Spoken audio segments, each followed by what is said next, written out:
ક્યાં નિમિત્ત બનાવે અને કેને બધો શ્રેય આપે એ તો એને જ ખબર હોય હો. એટલે ખરેખર આજે ધન્ય ભાગી છે હીરપરા પરિવાર કે જ્યાં એવા સમર્થ સદગુરુ થયા કે જેના આખ્યાનો વર્ષો સુધી ગવાશે. એવા પૂજ્ય સ્વામી રમણીકભાઈનો જ્યારે પહેલી વખત ફોન આવ્યો કે દાદા બીમાર થયા છે અને એમ કહે છે કે મારે ધામમાં જવું છે, સામેથી કીધું હો, સ્વામીને વાત કરો એ કે ધામમાં જવાનું કહે છે બાપા. તો મેં કીધું તમારી શું ઈચ્છા છે? એ કે આવા સરસ મજાના દિવાળીના તહેવારો છે, અમારી તો ઈચ્છા છે બાપાને અહીંયા રાખીને સેવા કરવી. સ્વામી કે એમ નહીં હો, દાદાની શું ઈચ્છા છે પૂછો. પછી સ્વામીએ વચ્ચેનો રસ્તો, કે દાદા તો કહે છે ધામમાં જ જવું છે. સ્વામીએ વચ્ચેનો રસ્તો કાઢી દીધો.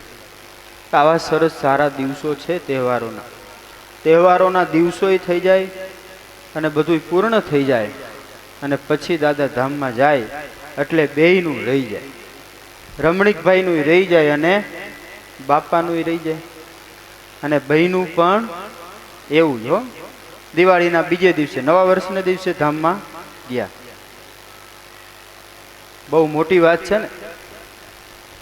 સ્વામીની સામર્થ્ય એવી છે, જે દિવસે કે એ દિવસે ભગવાનના ધામમાં મોકલી દે. મોટા પુરુષની અંદર પુરુષોત્તમ નારાયણનો પ્રાદુર્ભાવ હોય છે અને જ્યારે સંકલ્પ કરે ત્યારે ધામમાં મોકલી શકે એવી શક્તિ એ યુક્ત. એક હમણાં અમારે અહીંયા પાણખાણ ગામ છે બાજુમાં, તો સિસોદિયા પરિવારના વડીલ બધાયના મોભા સમાન દાદા હતા. હવે એમને દીકરા 5 અને એ બધાયના પણ લગ્ન થયેલા, એમના દીકરાઓના લગ્ન થયેલા. એટલી મોટી ઉંમર, 90 થી 92 વર્ષની ઉંમર દાદાની. પણ એ કે સ્વામી એકાદશીનો દિવસ જોઈએ છે હો, એકાદશી દિવસ મારે ધામમાં નથી જવું. કારણ કે દરબાર પરિવારમાં થોડું એકાદશીનું મહાત્મ્ય વધારે.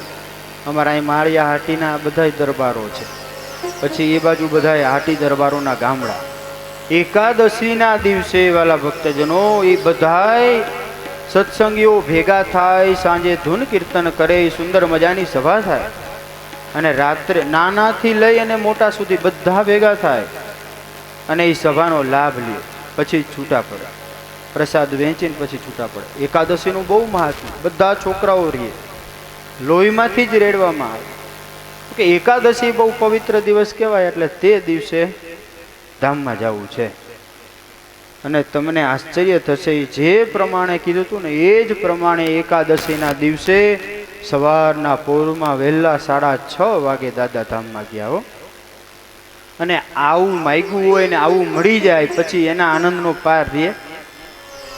ભલે એ લોકો ધામમાં સીધા આવ્યા હતા, પણ એ સહપરિવારને એટલો બધો આનંદ હતો કે દાદાએ કીધું હતું એ પ્રમાણે ધામમાં સીધા આવ્યા છે. અને આ તો મુક્ત આત્માની ક્રિયાઓ છે હો. એમાં તો દિવ્ય ભાવ લાવવો પડે. મનુષ્ય ભાવથી જો જોવા જઈએ તો એમાં કાંઈ આનંદ આવે નહીં, તો એમાં દુઃખ હોય, રોવાનું હોય. પણ જ્યારે દિવ્ય ભાવ પ્રગટ થાય તો કામ થઈ જાય. એટલે દાદાએ પણ સંકલ્પ કર્યો હતો અને બધાયનું જે રીતે માન રહીએ, બધાયનો સમય સચવાય એ પ્રમાણે દાદા બધાયને કઈને ધામમાં વયા ગયા. અને એમની પુણ્ય સ્મૃતિએ આપણે આ સુંદર મજાની સત્સંગી જીવન કથાનું શ્રવણ કરી રહ્યા છીએ. મુક્તાનંદ સ્વામીએ બહુ સરસ મહાત્મ્યની અંદર કથાનું મહાત્મ્ય કહ્યું છે. કારણ કે મહાત્મ્ય ભાગ છે એ મુક્તાનંદ સ્વામીનો લખેલો છે. મૂળ સત્સંગી જીવન છે એ સતાનંદ સ્વામી અને પ્રતાપસિંહ રાજાના સંવાદમાં છે. અને મહાત્મ્ય જે ભાગ છે એ મુક્તાનંદ સ્વામી અને ઝીણાભાઈના સંવાદમાં છે. ત્યારે મુક્તાનંદ સ્વામીએ બહુ સરસ મહિમા લખતા કહે છે કે સદાનંદ સ્વામીએ કહ્યું છે કે સાંભળ, તારો પ્રશ્ન હતો ને કે આ ગ્રંથ સાંભળવાનો અધિકાર કોને છે, તો આ ગ્રંથ ચારેય વર્ણના લોકો સાંભળી શકે છે. બ્રાહ્મણ હોય તોય ભલે, ક્ષત્રિય હોય તોય ભલે, વૈશ્ય હોય તોય ભલે, ને શૂદ્ર હોય તોય ભલે, સ્ત્રી હોય તોય ભલે ને પુરુષ હોય તોય ભલે, તમામ આ ગ્રંથની કથાને સાંભળી શકે છે. તારો ત્રીજો પ્રશ્ન હતો, આ ગ્રંથ સાંભળવાનું ફળ શું છે? તો સાંભળ હેમંત, આ ગ્રંથ સાંભળવાનું ફળ શું છે? અત્યાદરેણ યે પ્રીતમ સત્સંગી જીવનામૃતમ. અત્યાદરેણ યે પ્રીતમ સત્સંગી જીવનામૃતમ. કાલવ્યાલ મહાત્રાસ, કાલવ્યાલ મહાત્રાસ, મુક્તસ્તે યાન્તિ તત્પદમ, મુક્તસ્તે યાન્તિ તત્પદમ. અત્યાદરેણ યે પ્રીતમ સત્સંગી જીવનામૃતમ. અત્યાદરેણ યે પ્રીતમ સત્સંગી જીવનામૃતમ. અરે હેમંત સાંભળ, ચાલુ રાખો.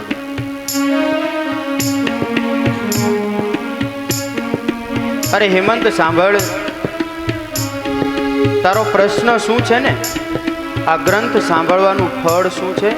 તો કાળ વ્યાળ મહાત્રાસ, આ લોકની અંદર રહેનારા જે ત્રાસ ઉપજાવનારા જે તત્વો છે, એ તત્વો પણ એ જીવનું કંઈ પણ બગાડવાને સમર્થ થતા નથી. કારણ કે જે આ ગ્રંથને પ્રીતિપૂર્વક સાંભળે છે એના જીવનમાં કાળ વ્યાળ મહાત્રાસ મુક્તા યાંતિ તત્પદમ. અને અંતે જાતા જે મુક્ત પદ છે એ મુક્ત પદની પ્રાપ્તિને પામે છે. આટલો બધો આ ગ્રંથનો મહિમા છે. એમ? અરે હેમંત સાંભળ, આટલો મહિમા તો બરાબર છે, પણ જીવતા સજીવન આને આ દેહે મુક્ત આત્મા બની જાય એટલો બધો આનો મહિમા છે. એટલું નહીં, આ ગ્રંથની આખી કથા સાંભળે ને મુક્ત આત્મા બને એટલું નહીં. મુક્તાનંદ સ્વામી કહે છે, મોહર્તમ વા તદર્થમ વા ક્ષણમ વાચ શુભામ કથા. મોહર્તમ વા તદર્થમ વા ક્ષણમ વાચ શુભા કથા. યે શૃણવન્તે નરા ભક્ત્યા ન તેષામસ્તિ દુર્ગતિ. યે શૃણવન્તે નરા ભક્ત્યા ન તેષામસ્તિ દુર્ગતિ. મોહર્તમ વા તદર્થમ વા ક્ષણમ વાચ શુભા કથા. યે શૃણવન્તે નરા ભક્ત્યા ન તેષામસ્તિ દુર્ગતિ, ન તેષામસ્તિ દુર્ગતિ. એક મુહૂર્ત સાંભળે અથવા અડધું મુહૂર્ત પણ જો સાંભળી લે, અરે એટલું નહીં, સાંભળ હેમંત, એક ક્ષણ વાર પણ જો આ ગ્રંથની કથાને કોઈ સાંભળી લે, જો એના હૃદય સુધી કોઈ પહોંચાડી લે, તો એની ક્યારેય દુર્ગતિ થતી નથી. એના જન્મ મરણ તમામ નાશ પામી જાય છે. એટલું મહાત્મ્ય આ ગ્રંથનું છે. મુક્તાનંદ સ્વામી કહે છે, સદાનંદ સ્વામીએ સત્સંગીમાં લખ્યું છે, સત્સંગી જીવનમાં, મુહૂર્તમ વા તદર્થમ વા ક્ષણમ વાસ્ય શુભામ કથા. અને આપણા પણ અનંત જન્મને જ્યારે પુણ્ય ઉદય થાય ને, ત્યારે આવી કથા સાંભળવાનો આપણને મોકો મળતો હોય છે. ઘણાને એમ થાય કે એમાં શું મોકો મળવાની વાત છે, એ તો કથામાં જઈને બેસી એટલે સાંભળી શકાય, એમાં શું? નહીં વાલા ભક્તજનો, એવું નથી. આપણા જન્મોના જ્યારે સુકૃત કર્મો ઉદય થાય ત્યારે જ આપણને આ કથા સાંભળવાનો યોગ પ્રાપ્ત થતો હોય છે. અને ભાગ્ય વિના આ કથાની અંદર બેસી શકાતું નથી. એક બહુ સરસ મહાભારતનું દ્રષ્ટાંત છે.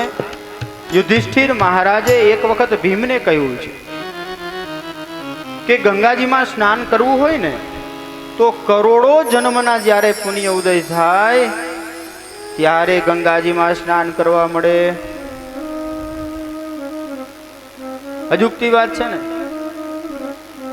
ભીમ કે તમારી આવીને આવી વાતો હોય, એમાં ક્યાં કરોડો જન્મના પુણ્ય ઉદય થયાની વાત હોય. ગંગા કિનારે જઈને સીધું ગંગામાં સીધું સ્નાન કરીને આવતા રહે એટલે ગંગા સ્નાન થઈ ગયું, એમાં કઈ પુણ્યની વાત ના હોય.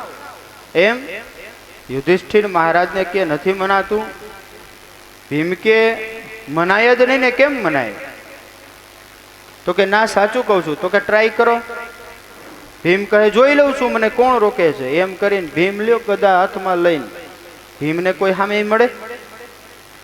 એને કોઈ હેરાન ના કરે કે જોઈ લઉં છું હાઈ સુધી બેવું કોણ આવે છે. ગદા ખંભે મારી અને ભીમ તો ચાલ્યો ગંગાજીના કિનારે. સવારથી ઊભો રહી ગયો, જોઈ લઉં છું આજ કોણ મને રોકે છે. અને સવારથી સાંજ સુધી ગદા ફેરવતા રહ્યા અને પાછા સાંજે ઘરે આવ્યા. યુધિષ્ઠિર મહારાજને કહ્યું છે કે તમે કહેતા હતા ને કે બધા પાપ નડે ને પુણ્ય ભેગા થાય ત્યારે ગંગામાં સ્નાન થાય. હું ગંગા કિનારે જ જઈને આવ્યો હોય કે તો કે સ્નાન કર્યું? તો કે ના, જો નડ્યા ને તારા પાપ, જો તારા પુણ્ય હોત તો તું એમાં સ્નાન કરીને આવત. મેં તો તને સ્નાન કરવાનું કહ્યું હતું. એમાં કથા ગંગાની અંદર વાલા ભક્તજનો આપણા અનંત જન્મના પુણ્ય ભેગા થાય ને ત્યારે જ એનો લાભ લઈ શકાય છે. બાકી થોડા પુણ્ય કરીને આ લાભ મળે નહીં. અને એમાં પણ પુરુષોત્તમ નારાયણના ચરિત્ર સાંભળવાની વાત છે. અનંત કોટી બ્રહ્માંડના અધિપતિ જે ક્યારેય આ બ્રહ્માંડમાં પધાર્યા નહોતા અને ક્યારેય પધારશે નહીં, એના દિવ્ય ચરિત્રની આ કથા છે. પ્રેમ સે બોલો હરે હરે હરે હરે. હેમંત, તારો ચોથો પ્રશ્ન હતો આ કથા ક્યાં અને ક્યારે સાંભળવી. તો સાંભળ, કાં તો નદીના તટ ઉપર આ કથાને સાંભળવી, ત્યાં તો મંદિરની અંદર બેસીને સાંભળવી, અને કાં તો પોતાના આંગણે સુંદર મજાનું આંગણું લીપાવી અને સાફસૂફ કરીને ત્યાં કથા સાંભળવી. અને કાં તો હેમંત મોટું વિશાળ મેદાન હોય ત્યાં શ્રોતા વક્તાને સહજ રીતે જોઈ શકે અને વક્તા સહજ રીતે શ્રોતાને જોઈ શકે એવી સુંદર મજાની જગ્યા હોય ત્યાં આ કથા સાંભળવી. અને હેમંત સાંભળ, તારો પ્રશ્ન હતો કે ક્યારે સાંભળવી. તો હેમંત 12 માસ આ કથાને સાંભળવી. 12 માસમાં જો સાનુકૂળતા ન હોય તો ચાતુર્માસમાં તો અવશ્યપણે કથા સાંભળવી. અને એમાં પણ જો ટાઈમ ન મળે તો કારતક માસમાં, ચૈત્ર માસમાં કથા સાંભળવી. અને કદાચ એમાં પણ જો ટાઈમ ન મળે તો 3 વર્ષે એક વખત જે અધિક માસ આવે છે ને એમાં તો જરૂર કથા સાંભળવી. અને એમાંય જો ટાઈમ ના મળે તો આવતા જન્મે સાંભળવી. સતાનંદ સ્વામી ફ્લેક્સિબલ છે. પ્રેમ છે બોલો હરે હરે. ભાઈ આ જન્મે ના સાંભળીએ તો આવતા જન્મે સાંભળવી પડે ને, બીજું કેમ કરવાનું હે. અને છઠ્ઠા પ્રશ્નમાં એમ કહે છે કે વક્તા કેવા હોવા જોઈએ. હેમંત સાંભળ, હું તને વક્તાના લક્ષણ કહું છું. જેણે ઇન્દ્રિયોને જીતેલી છે એ આના વક્તા હોવા જોઈએ.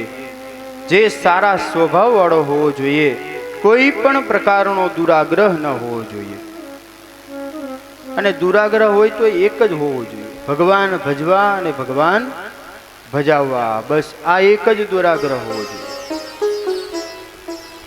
સાધુને આવો જ આગ્રહ પણ હોય છે, બીજો કોઈ આગ્રહ પણ હોતો નથી. ખરેખર આમાં સાધુને જ આગ્રહ રાખવો એવું નથી. ભગવાનના ભક્તો તમારે પણ આગ્રહ રાખવો જોઈએ. ખાલી અમે જ આગ્રહ રાખીએ ને તમે ના રાખીએ એવું ચાલે ને. આજે સંપ્રદાયના ઇતિહાસો સાક્ષી પૂરે છે. વંથલીના કલ્યાણ બાપા થઈ ગયા, એણે પણ ભગવાન ભજવા અને ભજાવવાનો એવો આગ્રહ રાખ્યો તો સંપ્રદાયના ઇતિહાસો કહે છે કે કલ્યાણ બાપા પોતે પોતાનું ઘરકામ કરતા હોય, વાડીનું કોઈ કામ કરવાનું હોય તો દાળિયા કહે, એટલે કે મજૂર કહે. મજૂર કહે અને પોતાની વાડીએ લઈ જાય. ત્યાં પોતે કામ કરતા કરતા મહારાજના મહિમાની વાતો કરે છે. એમની સાથે સાથે સંતોના મહિમાની વાતો કરે. એ પુરુષોત્તમ નારાયણ પ્રગટ આ પૃથ્વી ઉપર વિરાજમાન છે એ બધી વાતો કરે. ગુણાતીતાનંદ સ્વામી પાસે લઈ જાય ને વર્તમાન ધારણ કરાવી સત્સંગી કરે. અરે એટલું નહીં વાલા ભક્તજનો, કેટલા તો સત્સંગી કર્યા, પણ 18 તો જેમણે સાધુ કરી દીધા છે. કેવડી મોટી વાત છે. પાણવી ગામના પૂંજા દોડિયા થઈ ગયા. ઘણી વખત સારા હરિભગત કહેવાતા હોય, પણ જ્યારે પોતાની ઉપર આવે ને તો માથે ઓઢી લ્યો. એમ કે સ્વામી એવું ના બને.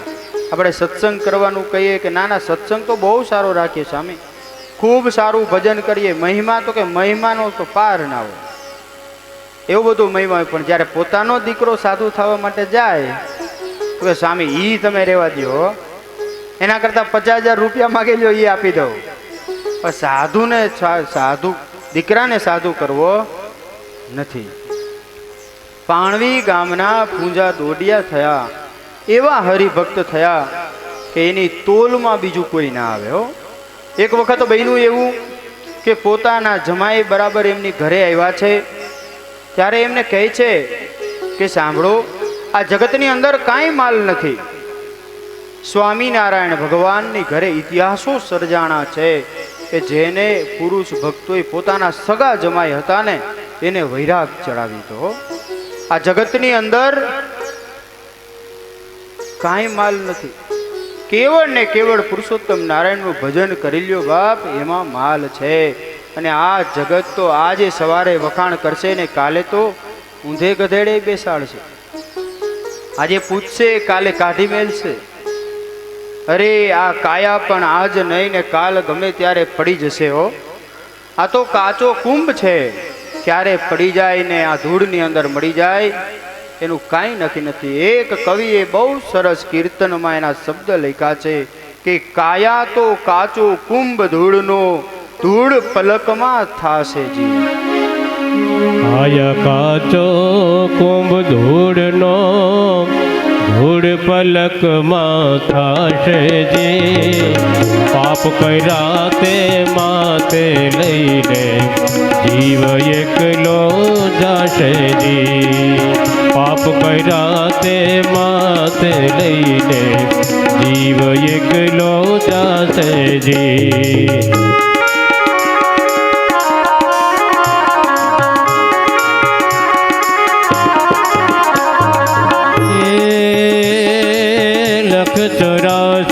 ચાર ખાણમાં જન્મ ઘણેરા લીધા જે.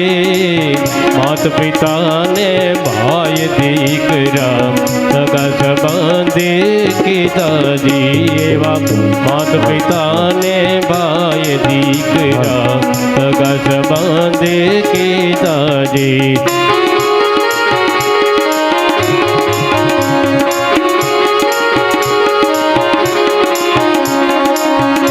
તો તારે અંત વખતમાં કોઈ કામ ન આવ્યો જે. તે તો તારે અંત વખતમાં કોઈ કામ ન આવ્યો જે. કોડી બદલે ગાફલ પ્રાણી રામ રતન ગુમાવ્યો જે. કોડી બદલે ગાફલ પ્રાણી રામ રતન ગુમાવ્યો જે. કાયા કાચો કાચો કાચો કાયા કાચો કુંભ ધૂળનો, ધૂળ પલકમાં થાશે જે. પાપ કર્યા તે માથે લઈને જીવ એકલો જાશે જી. સ્વામીની બહુ ઉદાર ભાવના છે. સ્વામી કે અરે જીવડા સમજી લે, 84 લાખ જન્મની યોનિઓ છે, 21 લાખની એક એવી 4 છે. 21 લાખ યોનિઓની અંદર ફરો ત્યારે એક ચોકડી પૂરી થાય, એવી ચારેય ચોકડીની અંદર ફરે ત્યારે જન્મ આ મનુષ્યનો મળે છે. આવો આ મનુષ્ય જન્મ વાલા ભક્તજનો આપણને મળ્યો છે તો એને ઉગારી લ્યો. આવો ફરી વખત મનુષ્યનો જન્મ નહીં મળે. આ દેહ છે ને એ તો માટીનો બનેલો છે, ક્યારે પડી જશે અને ક્યારે ચાલ્યું જવાનું છે, ધૂળ ભેગો ધૂળ થઈ ગયા છે. એનું કોઈ નિશ્ચય નથી, એની કોઈ નિશ્ચિત નથી. અરે क्षण भंगुर या देह धरो ते हे फलक माथा से जी। क्षण भंगुर आ देह धरो ते हे फलक माथा से जी। भाव धरीने हरि भजियो कયું છે નારણ દાસજી। ભાવ ધરીને હરિ ભજ્યો કયું છે નારણ દાસજી। કાયા કાચો કુંભ ધૂળનો ધૂળ પલકમાં ખાશે જી। પાપ કર્યા તે માથે લઈને જીવ એકલો જાશે જી। એવા પાપ કર્યા તે માથે લઈને જીવ એકલો જાશે જીયા। જીવ એકલો જાશે જીયા। જીવ એકલો જાશે જી। અને પોતાના સગા જમાઈને પૂંજા દોડિયાએ જે આ વાત કરી કે તમે સાધુ થઈ જાઓ, આ લોકની અંદર શું પડ્યા છો, ત્યારે એમના જમાઈ કે તમારી દીકરીનું શું થશે? અરે એનું જે થવાનું હશે તે થશે, એ તો સાંખ્ય યોગી થઈ જશે, પણ તમે તમારા જીવનું કરી લ્યો। અને સંપ્રદાયનો ઇતિહાસ એમ કહે કે એના સગા જમાઈને એમણે સાધુ કરી દીધા અને એમની દીકરીને પણ વૈરાગ ચડાવી, એમને પણ વાતો કરી કરી અને એમને સાંખ્ય યોગી કરી દીધા છે। એટલે ભગવાન ભજવા અને ભજાવવા એવું કેવળ સાધુએ જ ના હોય, હરિભક્તોએ કેવું હોય। પણ તમને વળી મનમાં એમ થાય કે સ્વામી અમે ભગવાન ભજાવવા માંડશું તો વ્યવહાર કોણ આંકી દે? પણ એ જ અજ્ઞાન છે હો। જ્યાં સુધી આપણી માથે એમ છે કે હું જ વ્યવહાર ચલાવું છું, એ સૌથી મોટું અજ્ઞાન છે।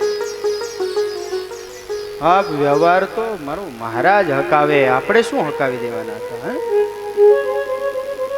અને જ્યારે પણ સુખી થવું હોય ને તો તમામ વ્યવહાર જ્યારે તમે ભગવાનની ઉપર સોંપતા થશો ને તેથી સમજી લેવું આપણે સુખી થઈ ગયા। જ્યાં સુધી તમારા મનમાં એમ છે કે આ વ્યવહાર હું જ હકાવું છું, ત્યાં સુધી તો એ માથે બોજા રૂપ જ છે હો। ભગવાન સ્વામિનારાયણ એક વખત દાદાના દરબારની અંદર બિરાજમાન છે। મુક્તાનંદ સ્વામી ગામડા ફરતા ફરતા બરાબર દરબાર ગૃહની અંદર આવ્યા છે અને ત્યારે ભગવાન સ્વામિનારાયણ મુક્તાનંદ સ્વામીને પૂછે છે કે સ્વામી, સત્સંગમાં બધું બરાબર તો છે ને? તમે ગામડે ગામડે ફરો છો, બધા ભગવાનના ભક્તો સુખી તો છે ને? કોઈને કાંઈ તકલીફ તો નથી ને? ત્યારે મુક્તાનંદ સ્વામી કહે છે કે મહારાજ બધું જ બરાબર છે, પણ એક હરિભગતની થોડીક ઉપાધિ છે। તો કે શું છે? તો કે માંગરોળના ગોરધન શેઠે હાટ માંડી છે। હાટ માંડી એટલે દુકાન માંડી છે અને કોઈ પણ ગ્રાહકો આવે ત્યારે બધાય ગ્રાહકોને પોતે જે કાંઈ જોતું હોય એ આપે, પણ બાકીમાં આપે અને નામ લખે છે હસ્તે સ્વામિનારાયણ, હસ્તે સ્વામિનારાયણ। એ તો જેને દુકાન હોય એને ખબર હોય હસ્તે સ્વામિનારાયણ લખો તો શું થાય, પણ વ્યવહાર પોતાની માથે લઈને બેઠા હોય ત્યારે આપણને બધા દુઃખો આવે। ભગવાન સ્વામિનારાયણને વાત કરી મુક્તાનંદ સ્વામીએ, એટલે મહારાજ કે ઓહો આવી વાત છે? મુક્તાનંદ સ્વામી કે હા મહારાજ એવી જ વાત છે। મહારાજ કે તો હવે અમારે ચિંતા કરવી પડશે, હસ્તે સ્વામિનારાયણ, હસ્તે સ્વામિનારાયણ, હવે બધી ચિંતા અમારે કરવી પડશે। મુક્તાનંદ સ્વામી સમજી ગયા હો, મહારાજના પગમાં પડીને કહે મહારાજ એ શેઠની સ્થિતિ હું ન સમજી શક્યો। પ્રેમ સે બોલો હરે હરે। આવા પણ આપણા સત્સંગમાં ભક્તો થયા છે જેને પોતાનું સમગ્ર જીવન પ્રભુની ઉપર જ રાખ્યું। આવા પણ ભક્તો થયા છે। આપણે એક વખત જો ભગવાનની ઉપર આપણો વ્યવહાર રાખી દઈએ ને તો પછી આપણે ક્યાંય ભીડામાં આવીએ નહીં। જ્યાં જરૂર પડે ત્યારે ઠાકોરજી એ બધું સંભાળી લે છે હો। એટલે તો કોઈ કવિએ બહુ સરસ કહ્યું છે કે દુઃખ में सुमिरन सब करे, सुख में करे न कोई, जो सुख में सुमिरन करे तो दुख कहाँ से होय। આપણી પણ પરિસ્થિતિ એવી છે કે જ્યારે જ્યારે જીવનની અંદર દુઃખ આવીને ઊભા રહે ત્યારે આપણે ભગવાનનું નામ જપ કરીએ છીએ, ત્યારે ભગવાન પાસે જઈને પ્રાર્થના કરીએ કે હે પ્રભુ, હવે મારા હમ જો, હવે મારું રક્ષણ કર. પણ જો સુખની અંદર પ્રભુનું ભજન કરી લીધું હોય તો ક્યારેય દુઃખ જીવનમાં આવતા નથી. તમે જુઓ મહાભારતનું એ બહુ સુંદર દ્રષ્ટાંત. જ્યારે દ્રૌપદીના જીવનમાં દુઃખ આવ્યું છે ને, ત્યારે એમને સર્વપ્રથમ એ મોટા રાજ દરબારની અંદર દ્રૌપદીજી ઊભા છે અને એમના ચીર હરણ થઈ રહ્યા છે. એવા સમયે એને સર્વપ્રથમ ભગવાનને નથી સંભાળ્યા. એમને આશા હતી કે મારા આ સામર્થ્યવાન 5 પતિદેવ છે ને, એ અમારું રક્ષણ કરશે, એ મારી લાજ રાખશે. એમણે 5 પાંડવોને પેલા કહ્યું છે. જ્યારે એ અસમર્થ લાગ્યા ત્યારે ભીષ્મ પિતામહને કહ્યું છે. એમણે પણ કોઈ સહાય ન કરી. ગુરુ દ્રોણને કહ્યું છે. ત્યાંથી પણ કોઈ સહાય ન મળીને ત્યારે અંતે પછી ભગવાન દ્વારિકાધીશને સંભાળ્યા છે કે હે પ્રભુ, હવે તું મારી રક્ષા કરે. અને ભાગવતજી એમ કહે કે બધાઈને સંભાળ્યા, છેલ્લે કૃષ્ણ ભગવાનને સંભાળ્યા ને ત્યારે સાક્ષાત કૃષ્ણ ભગવાને આવી અને 999 સાડી પૂરી અને એમનું દુઃખ હરી લીધું છે. ગજેન્દ્ર મોક્ષની કથા ભાગવતજીના 6ઠા સ્કંદની અંદર આવે છે. બહુ સરસ કથા છે. જીવનમાં એમાંથી બહુ સરસ શીખવા જેવું છે. જ્યારે પણ ગજેન્દ્રને ગ્રાહે ગ્રહી લીધો છે, એટલે કે મગરમચ્છે જ્યારે આ ગજેન્દ્ર એટલે હાથી હતો એનો જ્યારે પગ પકડ્યો ત્યારે એને એમ હતું, ભાગવતજીમાં એવું લખ્યું છે કે હજારો હાથીની શક્તિ આની અંદર હતી. હો, એક હાથી હતો પણ હજારો હાથીની શક્તિ હતી. અનેક વજ્ર જેટલી શક્તિ થાય એટલી શક્તિ એ હાથીમાં હતી. એ કે હું હમણાં આમ જ્યાં પગ કરીશ ને ત્યાં પગને છોડાવી લઈશ. વળી પાછો વળતો વિચાર કર્યો કે નહીં, મારું આ સર્વે પરિવાર સહકુટુંબ છે, એટલે હાથણીઓ હતી, મદનિયાઓ હતા, એ બધાય પણ મારી જો આમ થોડી થોડી મદદ કરશે ને ત્યાં હું આના મોઢામાંથી છૂટી જાય છે. એમણે પ્રયત્ન કર્યો અને પેલાવે પણ થોડો થોડો પ્રયત્ન કર્યો અને મનમાં વિચાર્યું કે હવે જો આને કાઢવા જઈશું તો આપણે પણ આનો કોળિયો થઈ જશું, એટલે આપણે ચાલ્યા જઈએ. અને પેલા હાથણી ને મદનિયા ને કેટલા બધા હતા, આખું ઝુંડ હતું, બધાય ચાલતા થઈ ગયા. અને ગજેન્દ્ર પછી ત્યાં ને ત્યાં રહ્યો. અને સમય ગયો, માસ ગયો, પણ જેમ જેમ પ્રયત્ન કરે એમ ખૂદતો જાય છે. અને છેલ્લે કોઈ ઉપાય બચવાનો ના બચ્યો ત્યારે એમણે પોતાની સૂંઢની અંદર એ તળાવમાંથી કમળ લઈ અને ઊંચું કર્યું અને પુરુષોત્તમ નારાયણને પ્રાર્થના કરી કે હે પ્રભુ, હે નારાયણ, હવે મને તું બચાવી લે. અને ભગવાન પણ છેલ્લે ત્યારે ગરુડ તજીને પાડા પધાર્યા. પોતાનું ગરુડ ઉપર પણ બેઠા નથી, હો, વાહન ઉપર પણ બેઠા નહીં, અને ઉઘાડા પગે ભગવાન ગજેન્દ્રની રક્ષા કરવા માટે આવ્યા છે. અને પેલા મગરનું ચક્ર દ્વારા મુખ કાપી અને એનો ઉદ્ધાર કર્યો છે. જ્યારે ક્યાંય એને બચવાનો ઉપાય ન દેખાણો ને ત્યારે ભગવાનને છેલ્લે એમણે યાદ કર્યા છે. એટલું યાદ રાખજો, કાળ, માયા, કર્મ એ બધી હાથણીઓ છે, એનું કશું જ ઉપજવાનું નથી. જ્યારે કાળની શક્તિ જ એટલી બધી છે કે આ લોકના બીજા સગા સંબંધીઓ જ્યારે આપણો અંતકાળ હોય ને ત્યારે કોઈ ભેગું આવવાનું નથી, કોઈ બચાવવાને પણ સમર્થ નથી. ત્યારે તો એ પુરુષોત્તમ નારાયણ બચાવશે. માટે અત્યારથી એને યાદ કરી અને એનું ભજન કરી લેવું. પ્રેમાનંદ સ્વામીએ પ્રભાત્યમાં એક કડી લખી છે, શરણ અશરણ ભુજ દંડ મહારાજા રે. કોઈ જગ્યાએ શરણ ન રહે ને ત્યારે ભગવાન, બીજા કોઈનો વિશ્વાસ ન રહે ને ત્યારે હાથ લાંબો કરે ને ત્યારે ભગવાનને એ માયાના કીચડમાંથી આપણે બચાવવા માટે આવવું પડે છે.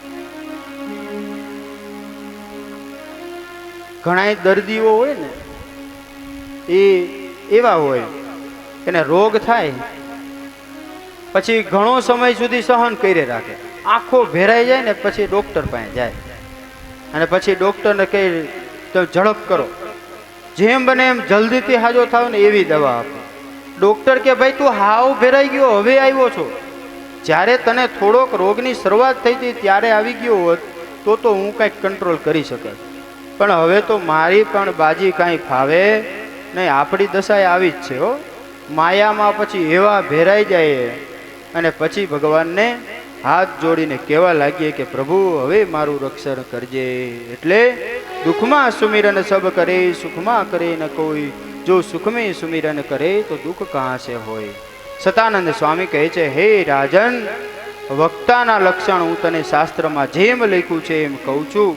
કોઈથી દબાઈને નહીં હો, નહીતર ઠેકડો મારીને વહી જતા હોય. અમુક વસ્તુ આમ કેવી હોય તો થોડીક બીક લાગે કે અમુક કેસું ને ખોટું લાગશે તો, પણ આપણે તો આમાં જેવું છે એવું કેવું છે, તમારે સાંભળવાનું છે હો. પ્રેમ છે બોલો હરે હરે. ઘણું એવું આવશે કે આમ માથામાં લાગે એવું આવે ને, આમાં એવું આવશે, કારણ કે આપણી ઉપર આવતું હોય એવું આવે ને. સાચે સાચું કહેશું ને હરી રાખે તેમ રહીશું, એટલે એવો ઠેરાવ રાખવાનો. શ્રોતાઓને બાદ આપવામાં અતિ નિપુણ હોય, જે કથા સમજાવવામાં અતિ નિપુણ હોય એ આનો વક્તા બને, અને જેની ઉપર જગતનું કોઈ કલંક લાગેલું ન હોય એ આનો વક્તા બને. અને હવે જે સ્વામી કહે છે એ પણ અદ્ભુત વાત લખી છે. જીત કામો જીત ક્રોધો, જીત લોભ સ્પૃહ, જીત કામો જીત ક્રોધો, જીત લોભ સ્પૃહ, જીત લોભ સ્પૃહ. જેણે કામને જીતો છે, જેણે ક્રોધને જીતો છે, જેણે લોભને જીતો છે, જેને કોઈ પ્રકારની સ્પૃહા નથી, જગતમાં ક્યાંય પ્રીતિ નથી, એ આનો વક્તા બને. પ્રાણી માત્રની સાથે મૈત્રી ભાવ નાખનારો હોય એ આનો વક્તા ભલે ભલે એના તો ઘણાય દુશ્મન હોય પણ એ કોઈના દુશ્મન ના હોય એ આનો વક્તા બને. ગમે તેવા દેશકાળ આવે છતાંય પણ ક્યારેય ધીરજતાનો ત્યાગ ન કરે એ આનો વક્તા બને. બહુ મોટી વાત છે. ધીરજતા તો મુક્તાનંદ સ્વામીએ પોતાના જીવનમાં બતાવી છે. એક વખત મુક્તાનંદ સ્વામી જેતલપુરમાં હતા અને લોહ લહંગર બાવાની મોટી જમાત બરાબર મુક્તાનંદ સ્વામી જેતલપુરમાં હતા અને એને સાંભળેલું.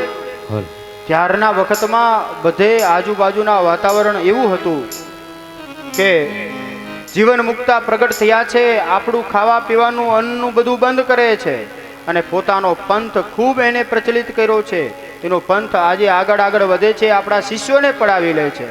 માટે આપણે સ્વામિનારાયણને ઠાર મારવા છે. પણ બન્યું એવું, બીજા કોઈએ કીધું કે સ્વામિનારાયણને ઠાર મારો, જીવન મુક્તાને ઠાર મારો. એની પહેલા એના એક બહુ સારા સાધુ છે, સમર્થ છે, મુક્તાનંદજી. જો એને જ તમે મારી નાખો તો જીવન મુક્તા તો ઓટોમેટિક મરી જશે. માટે લોહ લંગર બાવાની જમાતે નક્કી કર્યું અને જેતલપુરમાં મુક્તાનંદ સ્વામી બિરાજમાન છે ને ત્યાં ગયા છે. આખી જમાત ત્યાં આવી. મુક્તાનંદ સ્વામીને ખબર પડી. મુક્તાનંદ સ્વામી બરાબર ત્યાં પગથિયા ઉતરતા હતા અને આ બધા ચીપિયાઓ પછાડતા પછાડતા આવ્યા. હો કાપી નાખીએ, કહા હે મુક્તાનંદ जी और कहाँ है जीवन मुक्ता, आज हम उसे मार देंगे. આમ કરતા કરતા ઊંચા અવાજે ચીપિયા પછાડતા પછાડતા બધા આવ્યા અને જ્યાં મુક્તાનંદ સ્વામી પગથિયા ઉતરે છે, મુક્તાનંદ સ્વામીનું રૂવાડું પણ હર્યું નહીં. હો સ્વામી ઉપરથી કોઈ દાડો સ્વામીને જીવનમાં ક્રોધ પણ આવ્યો નથી. મુક્તાનંદ સ્વામીએ એમની સાથે જે સંતો પાર્ષદો આવતા હતા એ બધાને કહ્યું કે સંતો, આ લો લંગર બાવાની જમાત આવે છે, તમે બધા એમને દંડવટ કરો. કારણ કે આવા સરસ ધર્મરાજાના પાર્ષદો આપણે આંગણે આવ્યા હોય તો આપણે એનું સ્વાગત તો કરવું જોઈએ ને. અને સંતો નીચે ઉતરીને બધા દંડવટ કરવા લાગ્યા અને ઓલા બાવાઓ તો બધા ખુલ્લી આંખે જોતા રહ્યા. આપણે સાંભળ્યું છે એ તો બધું સાવ ખોટું છે. મુક્તાનંદ સ્વામી આપણું ક્યારેય પૂરું થાય એવું મનમાં પણ સંકલ્પ ના કરી શકે અને આપણે સાંભળ્યું તો સાવ ખોટું છે. આમ તો જુઓ, આમને તો કેટલો બધો મહિમા છે. આપણને સાક્ષાત પાર્ષદો કહ્યા છે. અને ધર્મરાજાના પાર્ષદો એટલે હું ખબર તમને? ધર્મરાજા કોણ છે?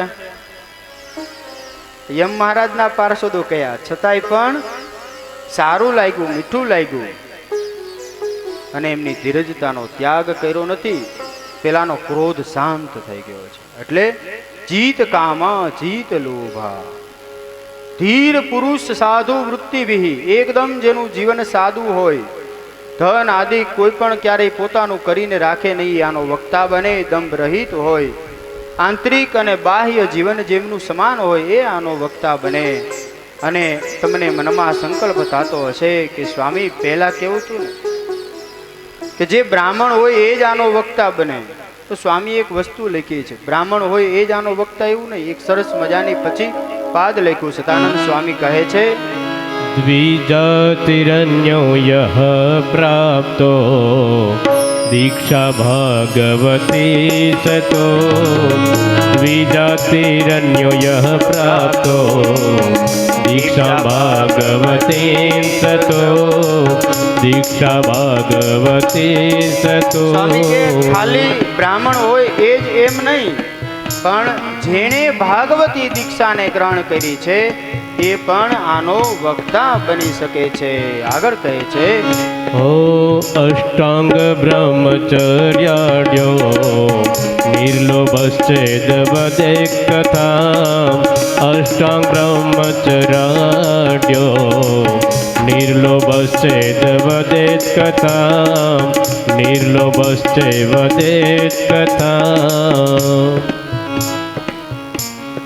નિર્લોભશ્ચ અષ્ટ પ્રકારે જેને નારીનો ત્યાગ રાખ્યો છે, જે નિર્લોભી છે, એક પણ પાય પોતાને કરીને રાખતા નથી, એ આની કથા વાંચી શકે છે. અદ્ભુત વક્તાના લક્ષણો બતાવ્યા છે. ઘણા બધા પ્રકારના વક્તાઓ હોય છે, ઘણા બધા પ્રકારના શ્રોતાઓ પણ હોય છે. હવે હેમંત રાજાને મુક્તાનંદ સ્વામી કે શ્રોતા કેટલી પ્રકારના હોય? શ્રોતા ઘણા હોય હો. થોડુંક બોરિંગ છે, કારણ કે મહાત્મ્ય છે ને એ એવું છે કે જ્ઞાન આવે, કોઈ ચરિત્ર આવે નહીં, કારણ કે મહિમા કયો છે. એટલે એ વસ્તુને સમજવી થોડી કઠણ પણ ખરી. ઘણા વક્તા શ્રોતા એવા હોય કે કોઈ ડેકોરેશન જોવા આવ્યા હોય, ઘણા વક્તાને જોવા આવ્યા હોય, કારા છે, ધોરા છે, લાંબા છે, ટૂંકા છે, જાડા છે, પાતળા છે, કોઈ જોવા આવ્યા હોય. કેટલાક શ્રોતાઓ છે, કેટલાક સાંભળવા આવે છે, ત્યાં શું કરે છે, ત્યાં કેવું ડેકોરેશન કરેલું છે, આવું ઘણું બધું જોવા આવ્યા હોય. અને ઘણાય તો પોતાનું કાર્ય પણ સિદ્ધ કરવા આવ્યા હોય, એવા પણ હોય હો. એક કથા હતી અમારા આગળ, તો એ કથામાં એક ભાઈ આવ્યા અને એ મળ્યા કે સ્વામી, મેં કહ્યું શું છે, બોલો બોલો. તો કે 7 વર્ષથી મારે ક્યારેય ચપ્પલનો ખર્ચો થયો નથી. તો હું વાત કરો છો? તો કે હા હા, ક્યારેય પણ નહીં. 7 વર્ષ ત્યાં મેં એક પણ જોડી નવી ચપ્પલની લીધી નથી. તો કે એવી બધી ચપ્પલની વળી કઈ જોડી છે, કઈ કંપનીની છે એ ચપ્પલની જોડી? એ કે તમારી કથારૂપી આ કંપની છે ને એમાં જ મારું બધું થઈ જાય.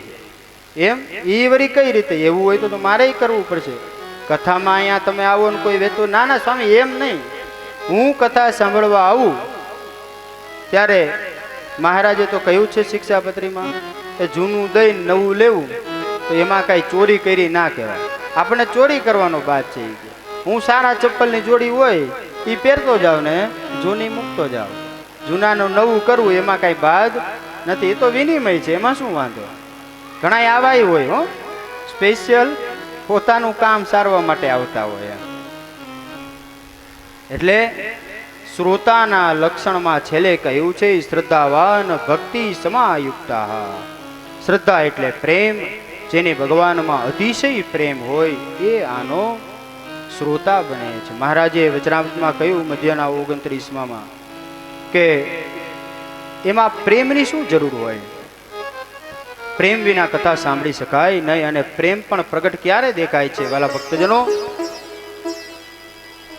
મહારાજ વચનામૃતમાં કહે છે કે ગમે એવો થાકીને આવ્યો હોય, ગમે એવો પરિશ્રમ કરીને આવ્યો હોય, કે ગમે એવું મનની અંદર ઉદ્વેગ થઈ ગયો હોય, અને જો પુરુષોત્તમ નારાયણના કથાના ચરિત્ર સાંભળવા લાગે, ક્યાંય કથા સાંભળવામાં બેસે, તો તરત બધુંય દુઃખ દૂર થઈ જાય, મનનો ઉદ્વેગ શાંત થઈ જાય અને જઈને કથામાં બેસી જાય ને એ સાચું પ્રેમનું લક્ષણ છે. શ્રદ્ધા ધામ મુક્તિ સમાયુક્તા નાન્ય કાર્યેષુ લાલસા. કોઈ પ્રકારની લાલચ ન હોય, કેવળ ભગવાનમાં હેત બંધાઈ જાય એવા હેતુથી સાંભળતા હોય. અને મત્સરેણ વર્જિતા, મત્સરથી રહિત હોય, કામી ન હોય, લોભી ન હોય, માની ન હોય. અને આ બધા દોષ છે ને એક એક એવા ભયંકર છે. એક બહુ સરસ પ્રસંગ યાદ આવે છે, તમને કહું. પૂનાની અંદર મહારાષ્ટ્રમાં સંત જ્ઞાનેશ્વર થઈ ગયા. એ સંત જ્ઞાનેશ્વર એમનો પુરાતનિક આશ્રમ આજે પણ પૂનામાં છે. વર્ષો પહેલા એક સંત જ્ઞાનદેવ એની હારે થયા. ચાંગદેવ અને સંત જ્ઞાનેશ્વર એકની ઉંમર 1400 વર્ષની છે ને એકની ઉંમર છે 16 વર્ષની. બહુ સમજવા જેવી કથા છે કે આ દોષ હોય એ કેવા કેવાને હેરાન કરે છે, તો પછી આપણે તો એમાં શું કહેવાય. એક વખત ચાંગદેવની જ્યારે 100 વર્ષની અવસ્થા થઈ ને ત્યારે એને કાળ લેવા માટે આવ્યો છે.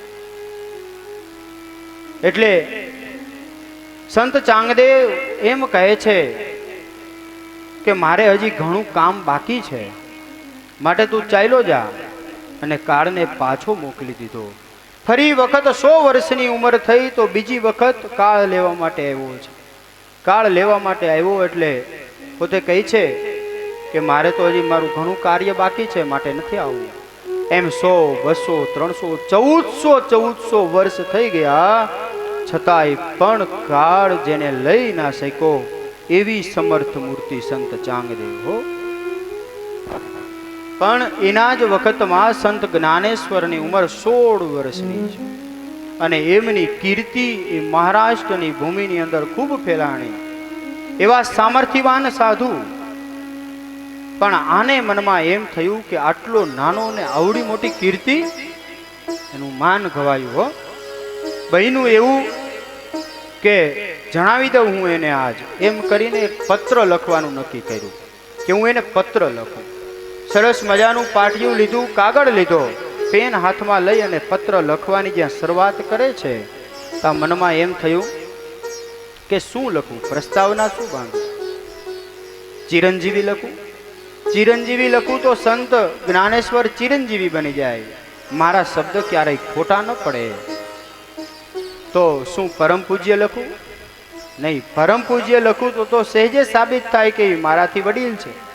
પરમ પૂજ્ય શબ્દ વડીલો માટે લાગુ પડે છે, મોટા માટે લાગુ પડે છે. ચિરંજીવી છે એ નાનાઓ માટે લાગુ પડે, પણ આશીર્વાદમાં વપરાતો શબ્દ છે. 1 કલાક સુધી હાથમાં પેન લઈને વિચારતા રહ્યા શું લખવું, પણ કાંઈ મનમાં ન સૂઝ્યું ને એટલે પત્રને કોરે કોરો ભીડી અને સંત જ્ઞાનેશ્વરની ઘરે મોકલો.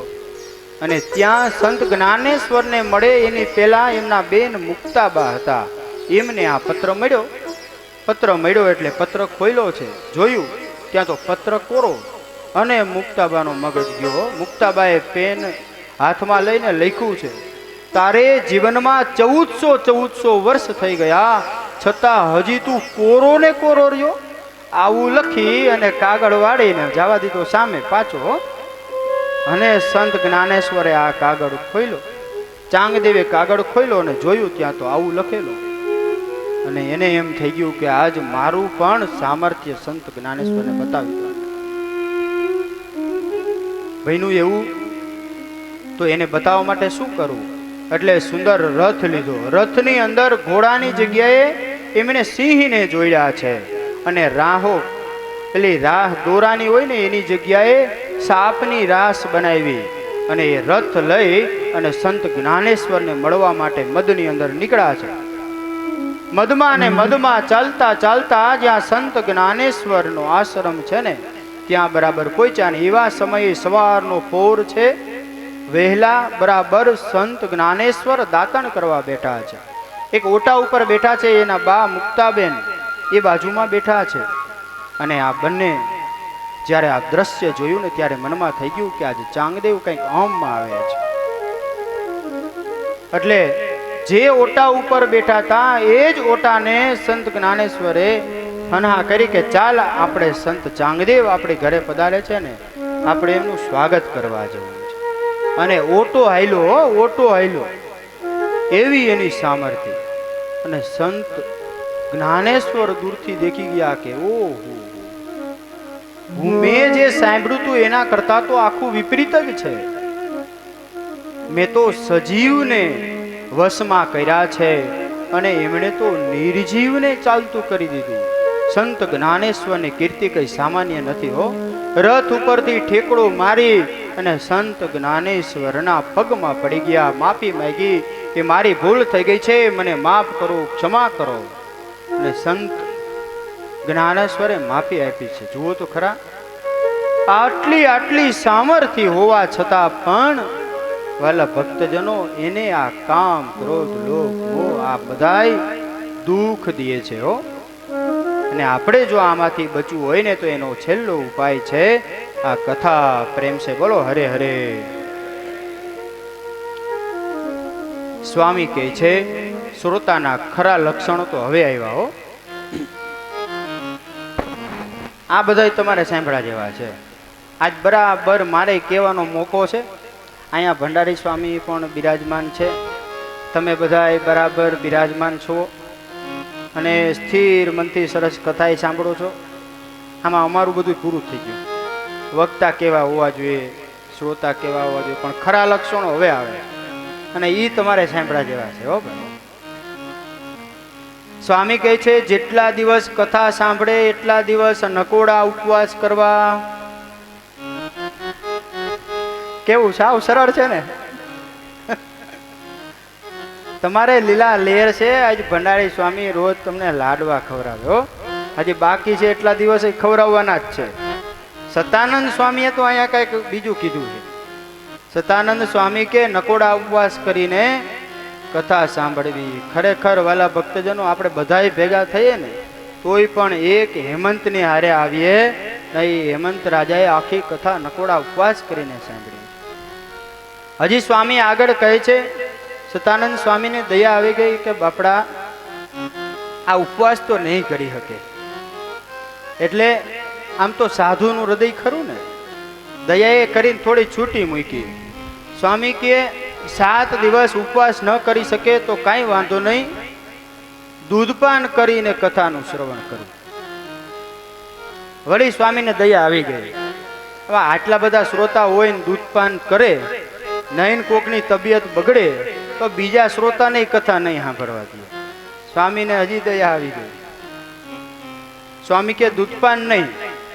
સ્વામી કે એક ટાઈમ ફરાળ કરીને પણ કથા શ્રવણ કરવી. વળી દયા આવી ગઈ કે નહીં, કોઈ ફરાળ કરશે અને ફરાળમાં પણ એમને અનુકૂળ નહીં આવે તો સ્વામી કે 7 દિવસ ફરાળ ન કરી શકે તો એક ટાઈમ અનાજ લઈને પછી કથા સાંભળવી. એક ટાઈમ પણ અનાજ લઈને જો કથા સાંભળે તો પણ માન્ય છે. સ્વામીને હજી દયા આવી ગઈ. આ એક ટાઈમ નું કહું છું ને એમાંય નહીં સાંભળે. સ્વામી કે પોહાય એમ કરો પણ કથા સાંભળવી. પ્રેમ છે બોલો હરે હરે. હાવ છૂટી આપી દીધી હો, બધી બાજુથી છૂટી મોકળાઈ આપી દીધી. હા આમથી હા. પછી સ્વામી કે જમીન ઉપર એક આસન પાથરી એની ઉપર સુંદર મજાની કથાનું શ્રવણ કરવું. છેલ્લે સ્વામી કહે છે કથા સાંભળતા એક સાવધાની રાખવાની બાબત કહે છે. અને સ્વામીએ બહુ સરસ લખ્યું કે શું શું સાવધાની રાખવી. સ્ત્રીણાં મુખાની પશ્યંતો યે શૃણવન્તિ કથાં હરે. સ્ત્રીણાં મુખાની પશ્યંતો યે શૃણવન્તિ કથાં હરે. કામિનસ્તે તુ પુરુષા કામિનસ્તે તુ પુરુષા ભવન્તિ ગ્રામશ્લોકરા श्रीणामुखानि पश्यन्तो ये शृण्वन्ति कथां हरे कामिनस्ते तु पुरुषा भवन्ति ग्रामशोकरा भवन्ति ग्रामशोकरा भवन्ति ग्रामशोकरा। એક બહુ સરસ અનુસંધાન રાખવાનું કે પુરુષ ભક્તો હોય એને સ્ત્રીના મુખ સામું જોતા જોતા કથા ન સાંભળવી અને સ્ત્રીઓએ પુરુષના મુખ સામું જોતા જોતા ન કથા સાંભળવી અને જો કોઈ એ રીતે સાંભળે તો સ્વામી કે ગ્રામ શુકરાહ ગામની અંદર રહેનારો ભૂંડ થાય છે. પેલા ઘણી વખત એવા સંકલ્પ થતા કે આ એટલા બધા ગામડામાં ભૂંડ છે એ શા માટે રહેતા છે? કારણ કે પેલા લોકો ગામમાં આવે ખબર ખટારા લઈ લઈને એ બધાએ પકડી જાય અને પકડી ટેમ્પામાં ભરીને લઈ જાય. તો તમે જુઓ ગમે એટલી વખત પકડવા આવે છતાંય પણ ગામમાં ભૂંડ તો એટલા ને એટલા હોય. પ્રેમ છે બોલો હરે હરે. આપણે કાંઈ કોઈને કહેવાય ના કહેવાય, કોઈને ના કહેવાય, પણ આ સાચું શ્રોતાનું લક્ષણ છે. માટે ત્રીજી સાવધાની એક બીજી વિશેષ બતાવી. સ્વામી કહે છે ઓ કથાયામ શ્રૂયમાયાણા વિઘ્નં કુર્વન્તિ યે શઠા કથાયામ શ્રૂયમાણાયામ વિઘ્નં કુર્વન્તિ યે શઠા પિશાચત્વં પ્રપદ્યન્તે પિશાચત્વં પ્રપદ્યન્તે તેનું નામ રૂપ સત્તમા કથાયામ શ્રૂયમાણાયામ વિઘ્નં કુર્વન્તિ યે શઠા પિશાચત્વં પ્રપદ્યન્તે તેનું નામ રૂપ સત્તમ. અને સુંદર મજાની કથા ચાલતી હોય એ કથાની અંદર જો કોઈ વિઘ્ન કરે તો એ વિઘ્ન કરનાર મર્યા પછી ભૂત યોનીને પામે છે. એટલે તો જુઓ મોટા મોટા સ્ટેજ હોય, મોટી મોટી કથાઓ થતી હોય તો ત્યાં ઊભું થવાની મનાઈ હોય, વચ્ચે વચ્ચે આમથી આમ ચાલવાની બધી મનાઈઓ હોય, સ્ટેજ ઉપર દર્શન કરવા જવાની મનાઈ હોય. નહીંતર સભા ચાલતી હોય તો માન સન્માન ના મળે તોય પછી અને દુઃખ થાય. પણ જ્યાં સુધી કથા ચાલુ હોય ત્યાં સુધી શાસ્ત્રમાં એવું લખ્યું કોઈ પણ પ્રકારનું વિઘ્ન થવું જોઈએ નહીં. અને નિંદંતી યે સર્વ વક્તારમ કથા વા પાપનાશિનમ. સરસ મજાનો વક્તાનો જબરજસ્ત બચાવ કરે છે કે જે કોઈ પ્રકારે પણ કથા થતી હોય એ કથાની ક્યારેય પણ નિંદા ન કરવી. જો એ પ્રકારની નિંદા કરે તો 100 જન્મ સુધી કૂતરાનો અવતાર આવે છે. ભૂક્કા કાઢી નાખે એવી વાત છે ને. હે સ્વામી આ સત્સંગ જીવનમાં લખ્યું છે. અને હવે સ્વામી અહીંયા કથાનો મહિમા કહે છે કે આ કથા શ્રવણ કરે. અને શ્રવણ કરે એટલું નહીં, જ્યાં કથા સાંભળવા છેલ્લી વખત સ્વામી મહિમા કહે છે.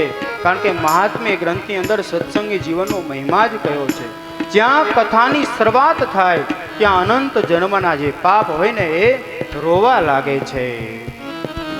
रुदन्ति सर्वपापानि श्वेतस्य श्रवणाक्षणे रुदन्ति सर्वपापानि श्वेतस्य श्रवणाक्षणे अस्माकं प्रलयं सद्य अस्माकं प्रलयं सद्य अत्ययं करिष्यति रुदन्ति सर्वपापानि श्वेतस्य श्रवणाक्षणे.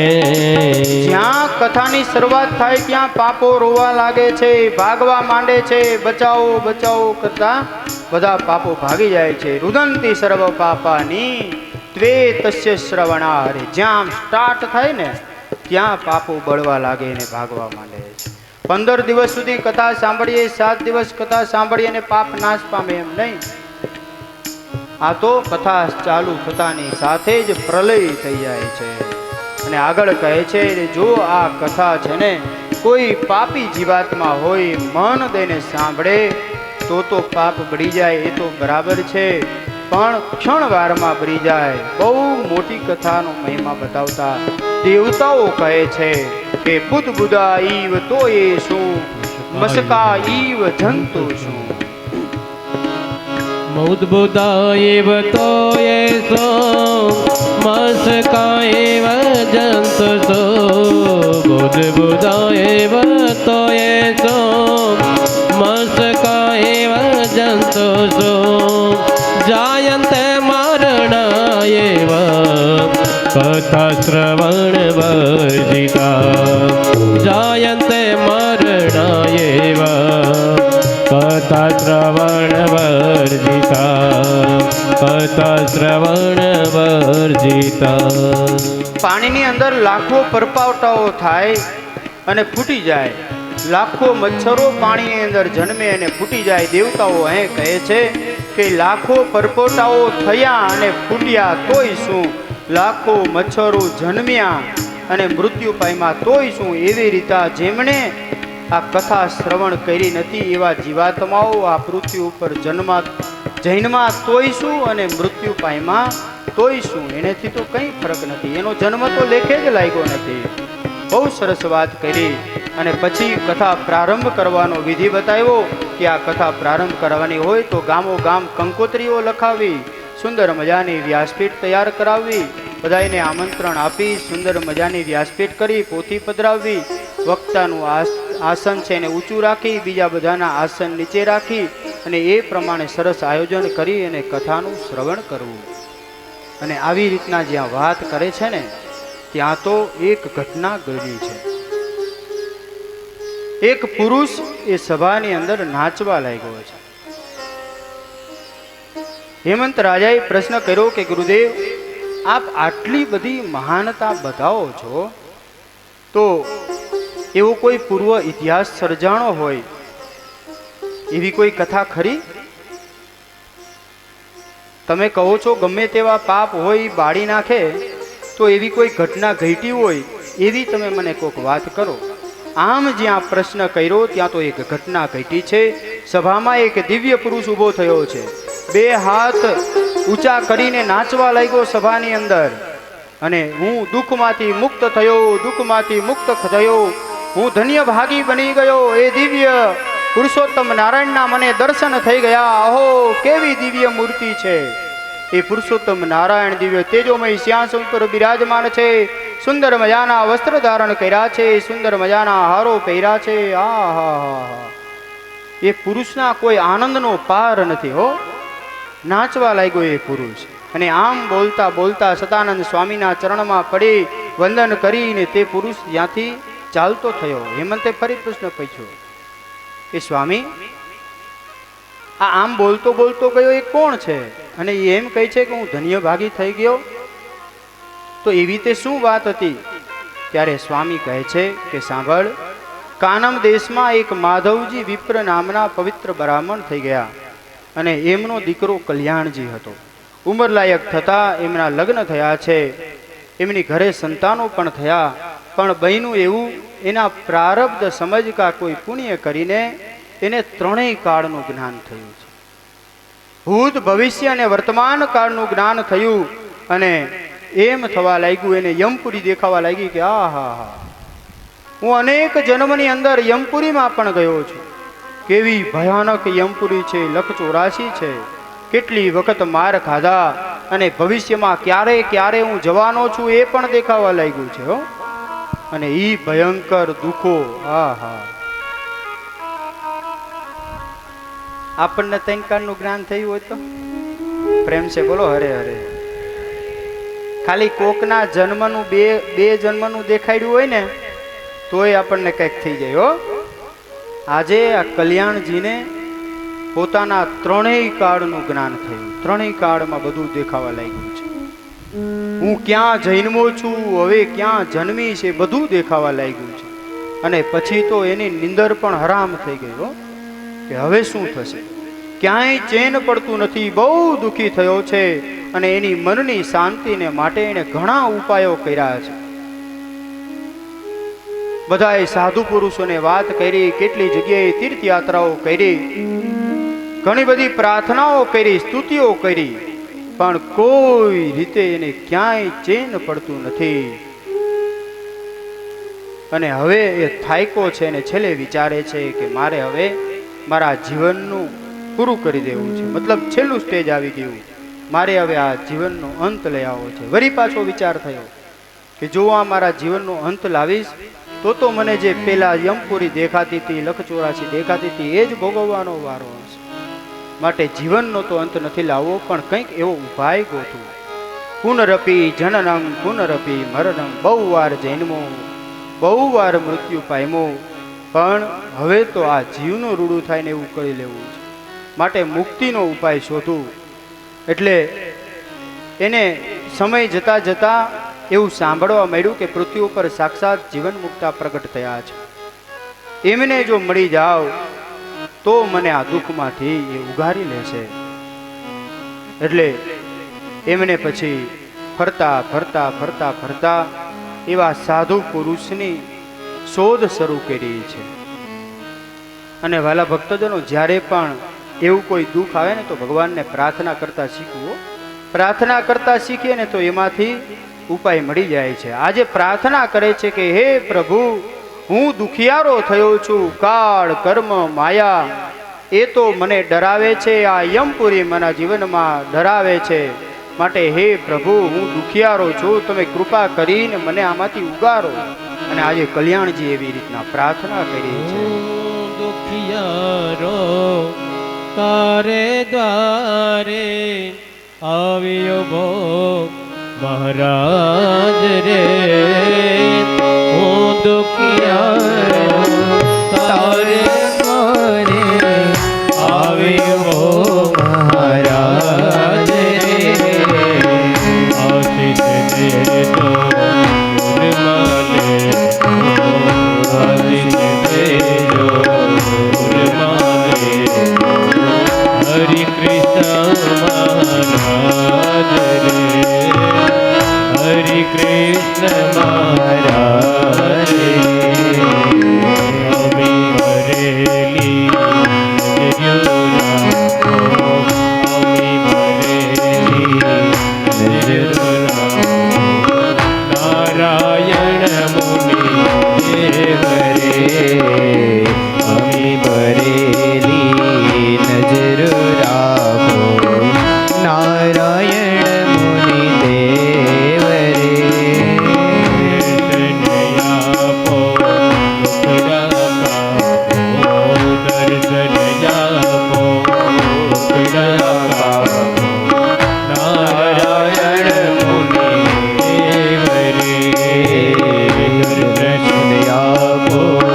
દુખડા કાપો, નારાયણ મુનિ દેવ રે.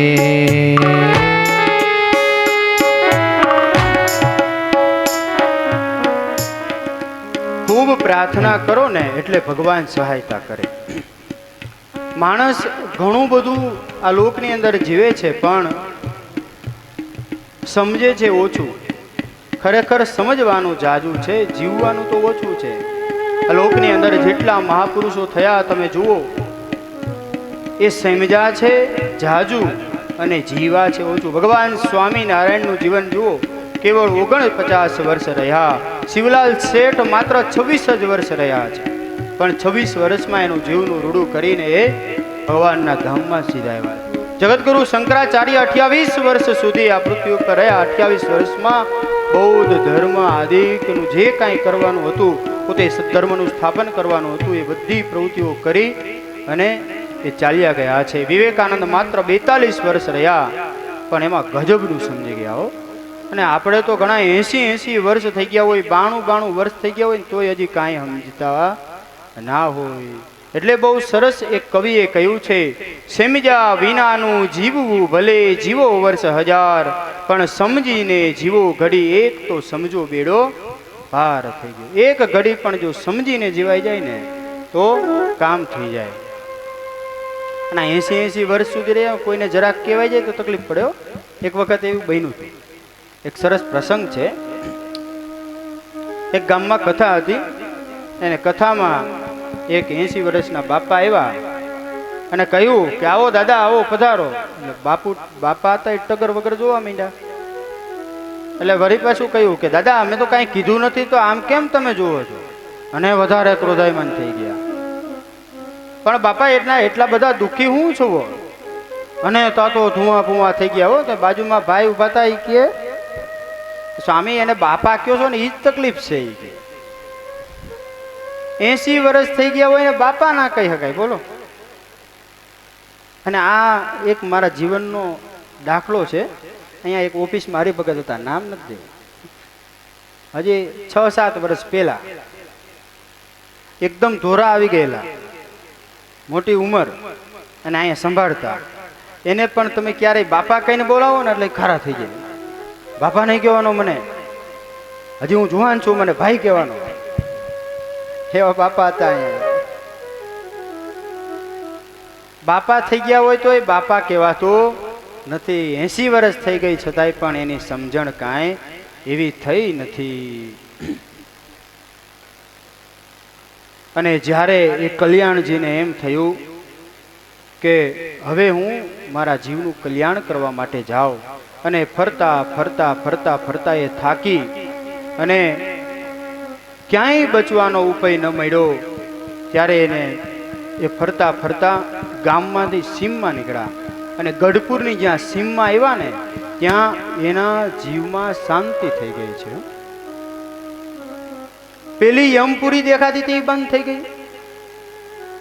એને એમ થઈ ગયું કે આહા, અહીંયા તો કાંઈક છે હો. એટલે એ વધારે નજીક ગયા છે. ગઢપુરના પાદરમાં આવ્યા તો વિશેષ શાંતિનો અનુભવ થયો. અને જ્યાં મંદિરમાં ગયા ત્યાં તો બધા સંકલ્પ માત્ર બંધ થઈ ગયા. એટલે કોઈ બીજા દર્શનાર્થી આવ્યા હતા, એને પૂછ્યું કે ભાઈ અહીંયા કોઈ ભગવાનના ઓલિયા પુરુષ કે કોઈ ભગવાન રહે છે? તો કે કેમ? તો કે હું જ્યાં મંદિરની અંદર આવ્યો ને ત્યાં મારા તમામ સંકલ્પ બંધ થઈ ગયા, અને મને જે જમપુરી દેખાતી હતી, બહુ દુઃખ હતું, એ બધું ટળી ગયું. અને ભૂમિનો પ્રભાવ હોય છે. એક વખત એક પઠાણ હતો, એ ઘોડા લેવા માટે નીકળેલો. બહુ સરસ પ્રસંગ. એટલે ફરતો ફરતો ઝીંઝાવદરની સીમમાં આવ્યો છે. ઝીંઝાવદરની જ્યાં સીમમાં પ્રવેશ કર્યો ત્યાં તો એને શાંતિ થઈ ગઈ. એટલે એને એમ થયું કે અહીંયા કોઈ ભગવાનના ફકીર લોકો રહેતા હોવા જોઈએ. એટલે એ તરતો તરત ત્યાંથી ગામમાં ગયો છે. ઘોડા લેવા મૂક્યા પડતા અને ગામના પાદરમાં આવ્યો અને ફકીરના દર્શન કરવાનો સંકલ્પ કર્યો કે જેની સીમમાં આવતાની સાથે મારા સંકલ્પ માત્ર બંધ થઈ જતા હોય તો એ ગામની અંદર એ ફકીરના દર્શન કરું તો મને કેવો લાભ મળી જશે. ગામમાં પાદરમાં આવીને કોઈને પૂછ્યું કે ભાઈ અહીંયા ભગવાનના કોઈ ઓલિયા પુરુષ રહે છે? તો કે આ અહીંયા ચોરે બેઠા છે. અને ત્યાં ગયા તા તો ત્યાં હોકા અને કલમું હાલે. ફકીર કે આવા સાધુના દર્શન કરવાથી, આવા ફકીરના દર્શન કરવાથી મારા જીવમાં શાંતિ ન થાય. આ નહીં, બીજા કોઈ ઓલિયા પુરુષ રહે છે? આવી જ્યાં પરસ્પર ચર્ચા થાય છે ત્યાંથી બરાબર ઝીંઝાવદરના અલૈયા ખાચર નીકળ્યા છે. અલૈયા ખાચર નીકળ્યા એટલે પૂછ્યું કે તમે કોને શોધો છો?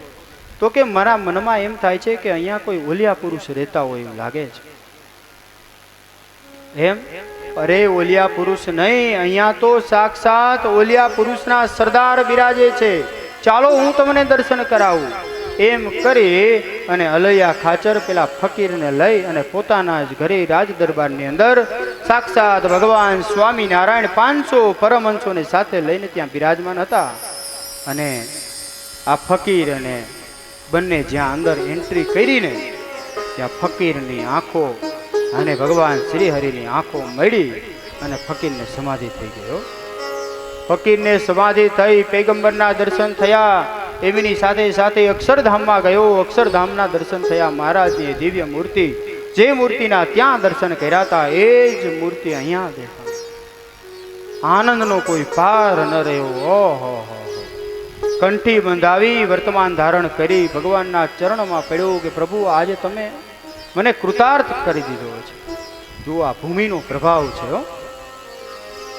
ભૂમિમાં જ્યાં ઝીંઝાવદરની ભૂમિમાં પ્રવેશ કર્યો ત્યાં શાંતિ થઈ ગઈ. એટલે જ્યાં મોટા પુરુષ બિરાજમાન હોય ને ત્યાં આપણે જઈએ અને ત્યાં આવી કથા શ્રવણ કરીએ કે ત્યાં જઈને બેસીએ ને તો પણ શાંતિ થઈ જાય. સતાનંદ સ્વામી કહે છે, હેમંત સાંભળ, કલ્યાણજીએ ગઢપુરની સીમમાં જ્યાં પગ મૂક્યો ને ત્યાં એમનું હૃદય ટાઢું થઈ ગયું, અતિશય આનંદ વાપી ગયો. અને જ્યાં ગઢપુરની અંદર ગોપીનાથજી મંદિર મહારાજના મંદિરમાં પ્રવેશ કર્યો ને ત્યાં તો હૃદયની અંદર જે કાંઈ ચિત્ર દેખાતા હતા, જે કાંઈ ઉદ્વેગો હતા, એ બધા શાંત થઈ ગયા છે. મંદિરનો અને મૂર્તિનો પણ એવો પ્રભાવ છે. એક વખત આટકોટથી એક ગોકડી હતો, એક ગોકડી બરાબર આટકોટથી એક સંઘ નીકળવાનો હતો અને ગોકડી ભેગો ગયો. સંઘ છે એ ચાલતો ચાલતો એ છેટ ગંગા નદીમાં સ્નાન કરવા જવાનો હતો, પરંતુ વચ્ચે ગઢપુર આવે એટલે એને થયું કે અહીંયા જીવન મુક્તા બિરાજમાન છે અને એ જીવન મુક્તા એના આપણે દર્શન કરતા જઈએ. બહુ સરસ મોટું અહીંયા મંદિર છે, એના દર્શન કરતા જઈએ અને પછી આગળ જઈએ.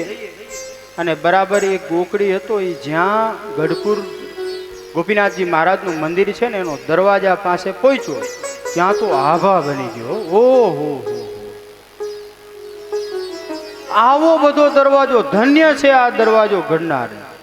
જ્યાં હાલમાં ગઢપુર મંદિરનો દરવાજો નવો શિખર પેલો પથ્થરનો બને છે, તમે હમણાં દર્શન કરવા ગયા હોય છેલ્લા 2 વર્ષમાં તો ત્યાં કામ ચાલુ છે. ત્યાં જૂનો દરવાજો હતો, એ પણ બહુ વિશાળ મોટો દરવાજો. એ દરવાજાના દર્શન કર્યા આ ગોકડી તો આભા થઈ ગયો કે આહા, આવો મોટો દરવાજો, આવો તો દરવાજો ક્યારેય જોયો નથી. 1 કલાક સુધી ત્યાં ઊભા રહી અને એમને આ દરવાજો નિરખ્યા કર્યા. હો, દરવાજો જ નિરખ્યા કર્યા. અને પછી તો અંદર ગયા. અંદર જઈ ગઢપુર ગોપીનાથજી મહારાજના જ્યાં દર્શન કર્યા ત્યાં તો આહા, શું માવડીએ આવો બધો આ ગોપીનાથજી મહારાજનું સ્વરૂપ આવું બધું ઘડ્યું. આનો ઘડનાર પણ ધન્ય છે, ધન્ય છે એની માતાને. આમ ઊભા ઊભા વખાણ કરે. આહા, ભગવાન તો જો, એની કેવી સુંદર મજાની બાંસુરી, કેવી નમણી નાસિકા. આમ ઊભા ઊભા ગોપીનાથજી મહારાજના વખાણ કરવા લાગ્યો છે. વખાણ કરતા થાકતો નથી. ત્યાં તો સંગે જવાનો સમય થયો, બધાય નીકળ્યા છે. પણ વાલા ભક્તજનો, આજે સંપ્રદાયનો ઇતિહાસ સાક્ષી પૂરે છે કે જ્યારે ગોકળીનો અંતકાળ આવ્યો ને ત્યારે ભગવાન સ્વામિનારાયણ દિવ્ય વિમાન લઈ અને આવ્યા છે અને એ ગોકળીને પોતાના ધામમાં તેડી ગયા છે. મહારાજે પૂછ્યું તું, એટલે ગોકળી છેલ્લે પૂછે કે તમે મને કેમ લેવા આવ્યા? તો કહે છે તે મારી મૂર્તિ સામે ઊભા રહી અને મારા વખાણ કર્યા હતા ને એ પુણ્ય પ્રતાપે હું તને તેડવા માટે આવ્યો છું. ઓહો, કેવડો મોટો પ્રતાપ છે, જુઓ તો ખરા. ખાલી એક વખત ભગવાનની મૂર્તિના વખાણ કરી લે એને પણ ભગવાનના ધામની પ્રાપ્તિ થઈ જાય છે.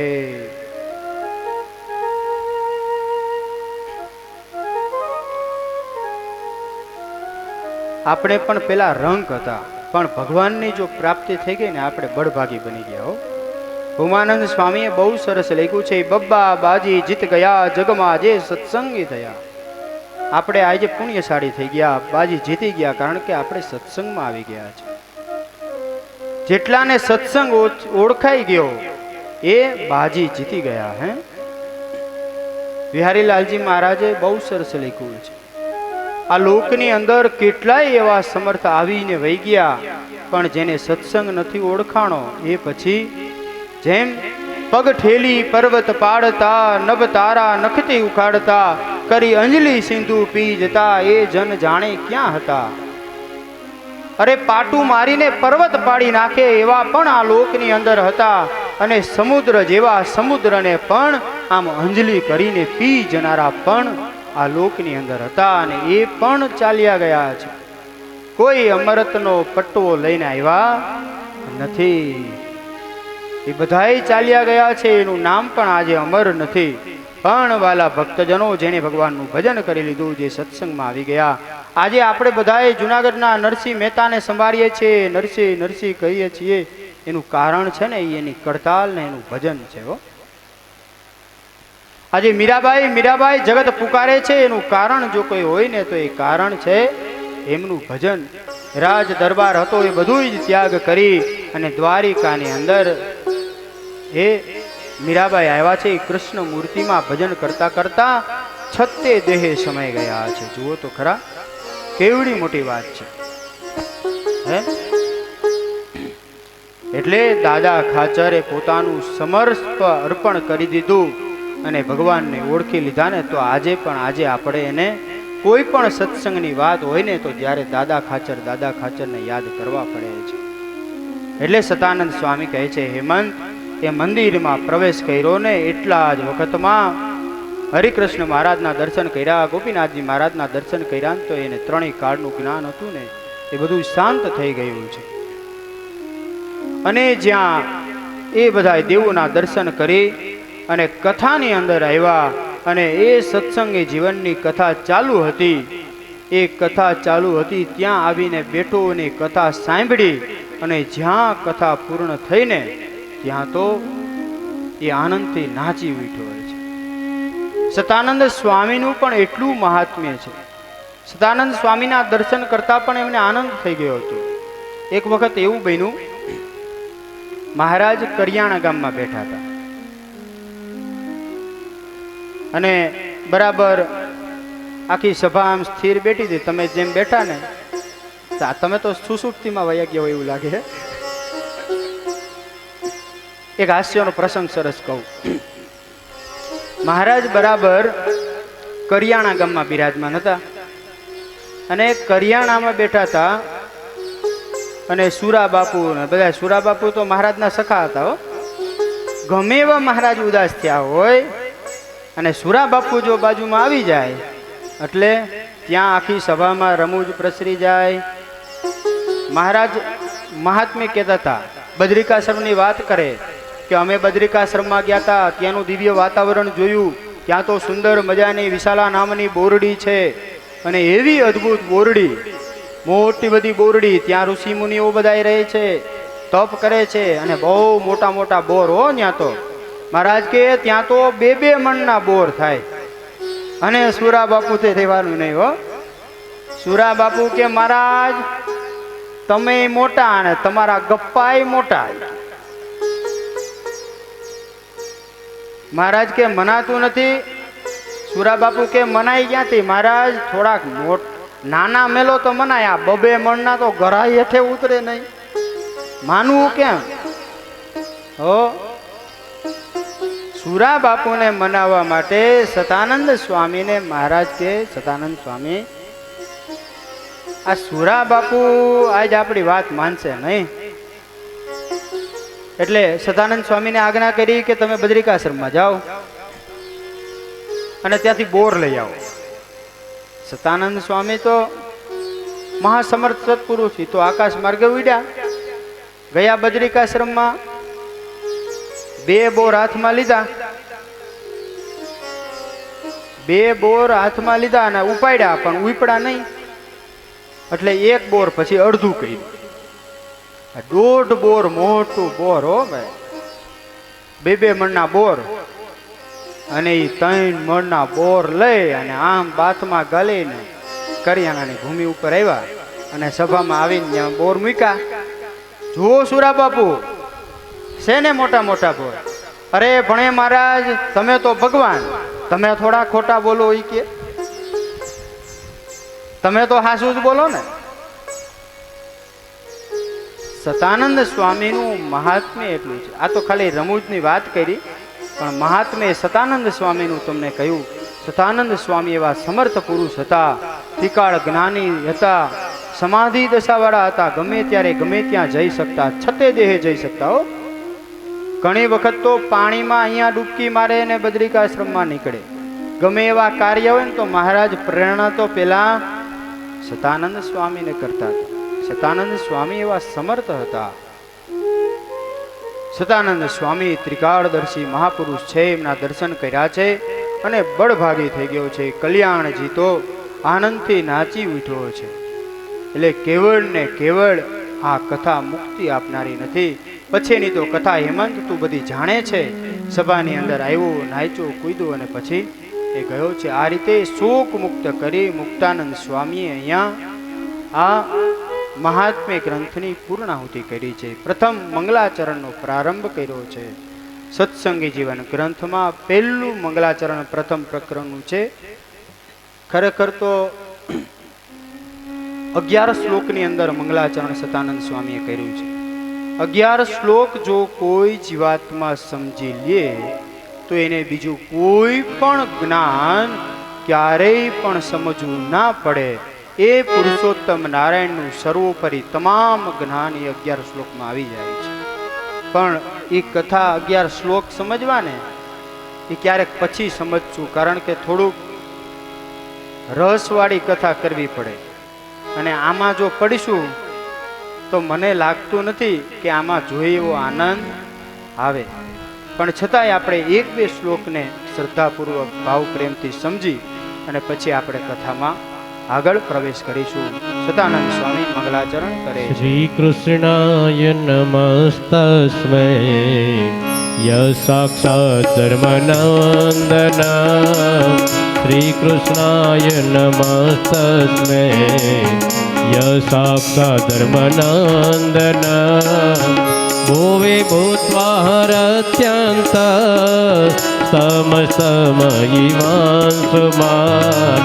ભુવે ભૂત્વા હરત્યંત સમસમયિવાંશુમાન.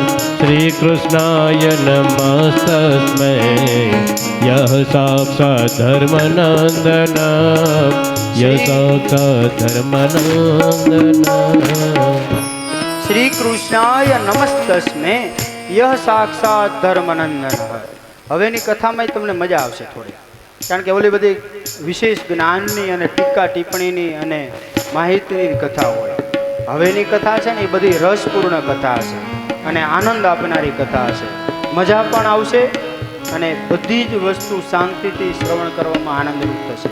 ભગવાનનો મહિમા, રસ અને બધી જ વસ્તુ એવી. ભગવાન કહે છે શ્રી કૃષ્ણાય નમસ્તસ્મે ય સાક્ષાત ધર્મનંદના. મંગલાચરણ છે પ્રથમ શ્રી કૃષ્ણાય, અર્થાત શ્રી કૃષ્ણ શબ્દનો પ્રયોગ કર્યો એટલે પહેલા તો આપણને એમ જ થઈ જાય કે શ્રી કૃષ્ણ એટલે વાસુદેવ દેવકીજીના પુત્ર શ્રી કૃષ્ણ. પણ અહીંયા સ્વામી ચોખવટ કરે છે શ્રી કૃષ્ણ કયા? શ્રી કૃષ્ણાય નમસ્તસ્મે યહ સાક્ષાત ધર્મનંદન. એ કોણ? તો કે યહ સાક્ષાત ધર્મ અને ભક્તિના પુત્ર એવા સાક્ષાત સહજાનંદ સ્વામી. ભુવિ ભૂત્વા હરંત્યંત તમસ્તમ શિવાંશુમાન. જે આ જગતની અંદર આ પૃથ્વી ઉપર સૂર્ય ઉદય થાય અને તમામ અંધકાર માત્ર નાશ પામી જાય એમ તમામ પોતાના આશ્રિત માત્રના જીવનમાં રહેલો જે અંધકાર છે, અજ્ઞાનરૂપ જે અંધકાર છે એને નાશ કરનારા એવા ભગવાન શ્રી કૃષ્ણને હું સાક્ષાત નમસ્કાર કરું છું. બહુ સરસ એક ઉપદેશની વાત કરી છે. એક વખત ઘટના એવી ઘટી કે જ્યાં જ્યાં વાત આવે કે કૃષ્ણ શબ્દનો પ્રયોગ આવે છે ને ત્યાં આપણે એવું સમજી લઈએ છીએ કે એ જ દ્વારિકાવાસી શ્રી કૃષ્ણ ભગવાન. પણ સતાનંદ સ્વામીએ શિક્ષાપત્રી ભાષ્ય લખ્યું છે એમાં પણ ચોખવટ કરી છે. અને માર્કંડેય ઋષિએ જે નામકરણ કર્યું છે એમાં પણ સ્વામિનારાયણ ભગવાનનું નામ શ્રી કૃષ્ણ એવું પાડ્યું છે. એક હરિ, એક હરિકૃષ્ણ અને કૃષ્ણ. અને છેલ્લે નીલકંઠ વનમાં જશે ત્યારે સર્વે વનવાસીઓ કહેશે, આવી રીતે વાત કરી છે. એમાં એક નામ કૃષ્ણ પાડ્યું છે. કૃષ્ણ શબ્દનો અર્થ જ એમ થાય છે કર્ષયતિ ઇતિ કૃષ્ણ. જે જીવ પ્રાણી માત્રના મુમુક્ષુઓના ચિત્તને પોતાનામાં જે આકર્ષિત કરે છે એને કૃષ્ણ કહેવાય છે. એટલે અહીંયા કૃષ્ણ શબ્દનો પ્રયોગ એવા હેતુથી થયો છે. એક વખત વિજયાત્માનંદ સ્વામીનું મંડળ ફરતું ફરતું ઉપલેટા ગયું છે. અને ઉપલેટા ગયું એટલે સવારના પહોરમાં વહેલા સર્વે સંતો બધાય ભેગા મળી અને સ્નાન કરવા માટે જાય. એટલે વિજયાત્માનંદ સ્વામી સર્વપ્રથમ હતા.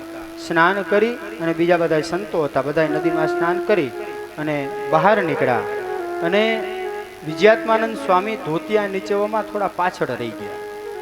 બન્યું એવું કે એ પાછળ રહી ગયા અને પાછળથી આવતા હતા ને સંતોનું મંડળ આગળ, ત્યાં એક બ્રાહ્મણનો વેશ ધારણ કરીને એક પુરુષ સામે મળ્યો છે. અને એ પુરુષે આવી અને એવું કહ્યું કે કિસકા ભજન કરતે હો? એટલે સ્વામીએ કહ્યું કે कृष्ण का भजन करते हैं. वो किस कृष्ण का भजन करते हो? यहाँ पर तो कृष्ण की टोलियां ही टोलियां है, आप किस कृष्ण का भजन करते हो? આવું કહીને એ પુરુષ તો અદ્રશ્ય થઈ ગયો. અને પેલા સંતો આગળ ચાલ્યા જાય છે, એમને આ બધી વાત સાંભળી. ઓલા સંતોએ બધાએ પાછળ વળીને જોયું અને પૂછ્યું, સ્વામી કોની સાથે વાત કરો છો? તો કે એક પુરુષ આવ્યો તો, બ્રાહ્મણ હતો, અને એમણે કીધું કે કેનું ભજન કરો છો? મેં કીધું કૃષ્ણ કા ભજન કરતે હૈ. वो कृष्ण की तो यहाँ टोलिया ही टोलिया है, आप किस कृष्ण का भजन करते हो? એટલે કૃષ્ણનો શબ્દ એવો કે અહીંયા અર્થ કર્યો છે કર્ષયતિ ઇતિ કૃષ્ણ. અને સ્વામિનારાયણ સંપ્રદાયના સાધુનું મહાત્મ્ય એવું છે, એક એક સાધુ જો પૃથ્વી ઉપર એકલા આવ્યા હોત ને તો બધાએ ભગવાન થઈને પૂજાતા હોત, એટલું સામર્થ્ય સ્વામિનારાયણ સંપ્રદાયના સાધુમાં છે.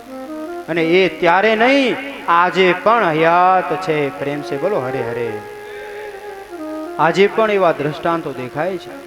મુક્તાનંદ સ્વામી, ગોપાળાનંદ સ્વામી, બ્રહ્માનંદ સ્વામી જેવા સમર્થ સંતોના ઇતિહાસ આજે આપણે જાણીએ જ છીએ. ગુણાતીતાનંદ સ્વામીએ પોતાની વાતોમાં લખ્યું છે, અમે ધારીએ ને તો અનંત બ્રહ્માંડોને આ મુઠ્ઠી ભરીને સાથે લઈ જઈએ, બધાનું એક સાથે કલ્યાણ કરી દઈએ, આવી સામર્થ્ય છે. પણ આ કોઈને મનાય નહીં, માટે આવી સામર્થ્યને વાવડતા પણ નથી. આ વાત પણ અઘરી છે ને. 5 માણસના કલ્યાણ કરવા હોય ને તોય પણ વાત કઠણ છે. તો સ્વામી તો ત્યાં સુધી કહે છે કે અનંત બ્રહ્માંડોને અમે અમારી સાથે લઈને ઉડી જઈએ, એવી સામર્થ્ય યુક્ત છે. હે ભુવી ભૂતવા હરંત્યંત તમસ્તમ ઇવામ સુમાન. સમગ્ર જીવાત્માઓના હૃદયની અંદર રહેલો અંધકાર એનું પુરુષોત્તમ નારાયણ કે નાશ કરનારા છે. એવા સહજાનંદ સ્વામીને હું કોટી કોટી નમન કરું છું. અને જેમ આમ સૂર્ય ઉગે અને અંધકાર નાશ પામી જાય ને, એ જ રીતે તમામના હૃદયની અંદર રહેલો અંધકાર એ નાશ પામી જાય છે. પરમ પૂજ્ય આપણા સર્વના ગુરુ સદગુરુ વર્ય શ્રી દેવ પ્રસાદ દાજી સ્વામી આપણી સભામાં પધાર્યા છે. સ્વામીને તાળીઓના નાદથી વધાવીએ. આપણા અહો ભાગ્ય છે વાલા ભક્તજનો કે સ્વામીની તબિયત પણ બરાબર ન હોવા છતાં આપણને દર્શનનો લાભ આપે છે. આવા મોટા પુરુષના દર્શન પણ, એમનું સાનિધ્ય પણ આપણને શાંતિ અર્પે છે.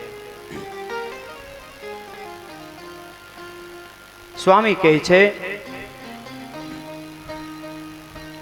આપણે પુરુષ પ્રયત્ન કરીએ ને અંધારું નાશ પામે એમ નહીં. આવા સહજાનંદ રૂપી સૂર્યનો ઉદય થયો ને અંધકાર નાશ પામી ગયો. 4 ભાઈઓ હતા, છના, પૂના, મના, નવા, આવા બધા નામ હો ગજેન્દ્રભાઈ. એ 4 ભાઈઓ એક વખત એવું નક્કી કર્યું કે આપણે આપણા ઘરમાં અંધારું આવવા દેવું નથી.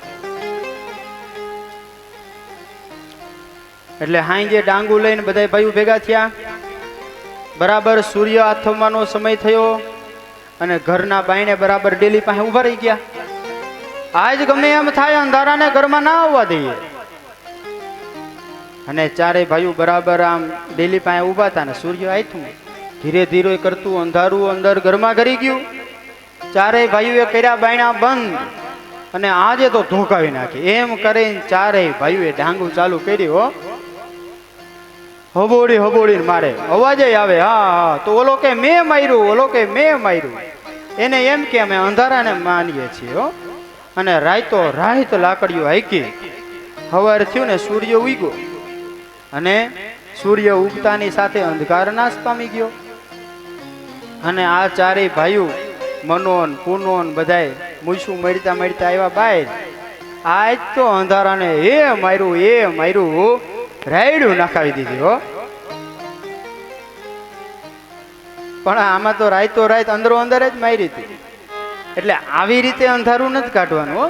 અને આવી રીતે ભગવાને અંધકાર નાશ કર્યો નથી. ભગવાન સદાનંદ સ્વામી લખે કે આ સહજાનંદ રૂપી સૂર્ય છે એ જ્યાં પ્રગટ થયો ને એ પ્રગટ થતાની સાથે જે જીવાત્માઓ હતા એના હૃદયની અંદર જે અંધકાર રહ્યો તો અજ્ઞાન રૂપી એ નાશ પામી ગયો છે. એ સ્વામી આગળ લખે છે. નરાકૃતિ પરબ્રહ્મ સ્થિતો યોગક્ષર ધામની. નરાકૃતિ પરબ્રહ્મ સ્થિતો અક્ષરધામની. સ્થિતો યો અક્ષરધામની. સ્થિતો યો અક્ષરધામની. જુઓ સ્વામી કહે છે નરાકૃતિ પરમ બ્રહ્મ આપણી વચ્ચે પધાર્યા છે. નર આકૃતિ ધારણ કરી છે અર્થાત મનુષ્ય જેવા થયા છે છતાંય એ પરબ્રહ્મ છે. મનુષ્ય તનુ ભલે ધારણ કર્યું છતાંય પણ એ મનુષ્ય છે નહીં. સ્વામી કહે છે નરાકૃતિ પરબ્રહ્મ સ્થિતો યોગક્ષરધામની. નરાકૃતિ પરબ્રહ્મ સ્થિતો યોગક્ષરધામની. નિર્ગુણો નિર્વિકારશ્ચ નિર્વિકારશ્ચ નિર્ગુણો નિર્વિકારશ્ચ સચ્ચિદાનંદ લક્ષણ. નરાકૃતિ પરબ્રહ્મ સ્થિતો યોગક્ષરધામની. નિર્ગુણો નિર્વિકારશ્ચ સચ્ચિદાનંદ લક્ષણ. સચ્ચિદાનંદ લક્ષણ. નરાકૃતિ પરમ બ્રહ્મ નર સ્વરૂપે છે છતાંય પણ એ પરબ્રહ્મ છે. અને યોગક્ષર ધામની જે અક્ષરધામથી પણ પર છે એવા પુરુષોત્તમ નારાયણ નિર્વિકારો નિર્વિકારશ્ચ નિર્ગુણ છે અને નિર્વિકાર છે જેને કોઈ પણ વિકાર ક્યારેય બાદ કરી શકતો નથી. વિકાર શબ્દને સમજવો પણ બહુ જરૂરી છે. દૂધ હોય એની અંદર એક ટીપું છાશનું પડે અથવા તો દહીંનું પડે ને તો એ વિકારને પામે છે અને એ દૂધ છે એ દહીંમાં પરિણમે છે. એવી રીતે જેમાં જે મૂળ સ્થિતિમાં હોય એમાંથી પરિવર્તન થઈ જાય એને વિકાર કહેવાય. પણ પુરુષોત્તમ નારાયણ કોઈ પણ પરિસ્થિતિમાં આવે કોઈ પણ પ્રકારનો એને યોગ થાય છતાંય પણ એક ક્ષણ પણ એક જરાક પણ તલ માત્ર પણ એમાં ક્યાંય વિકાર પણ સંભવે નહીં. અને સચ્ચિદાનંદ લક્ષણમ સચ્ચિત અને આનંદ સ્વરૂપ જે ભગવાનનું સ્વરૂપ છે એનું જ્ઞાન પણ અતિ અધિક છે. એ કથાને આપણે વિશેષ આવતીકાલે લેવી છે. સચ્ચિત અને આનંદના સ્વરૂપને સમજી અને ત્યાર પછી વિશેષ આગળની કથામાં શ્રવણ કરીશું. આજે ભગવાન શ્રી હરિના સન્નામ કીર્તનની સાથે 2 મિનિટ ભગવાન શ્રી હરિની ધૂન સાથે આજની કથાને વિરામ. સ્વામી નારાયણ નારાયણ નારાયણ. સ્વામી નારાયણ નારાયણ નારાયણ. સ્વામી નારાયણ નારાયણ નારાયણ. સ્વામી નારાયણ નારાયણ નારાયણ. સ્વામી નારાયણ સ્વામી નારાયણ સ્વામી નારાયણ સ્વામી નારાયણ. સ્વામી નારાયણ સ્વામી નારાયણ સ્વામી નારાયણ સ્વામી નારાયણ. સ્વામી નારાયણ નારાયણ નારાયણ. સ્વામી નારાયણ નારાયણ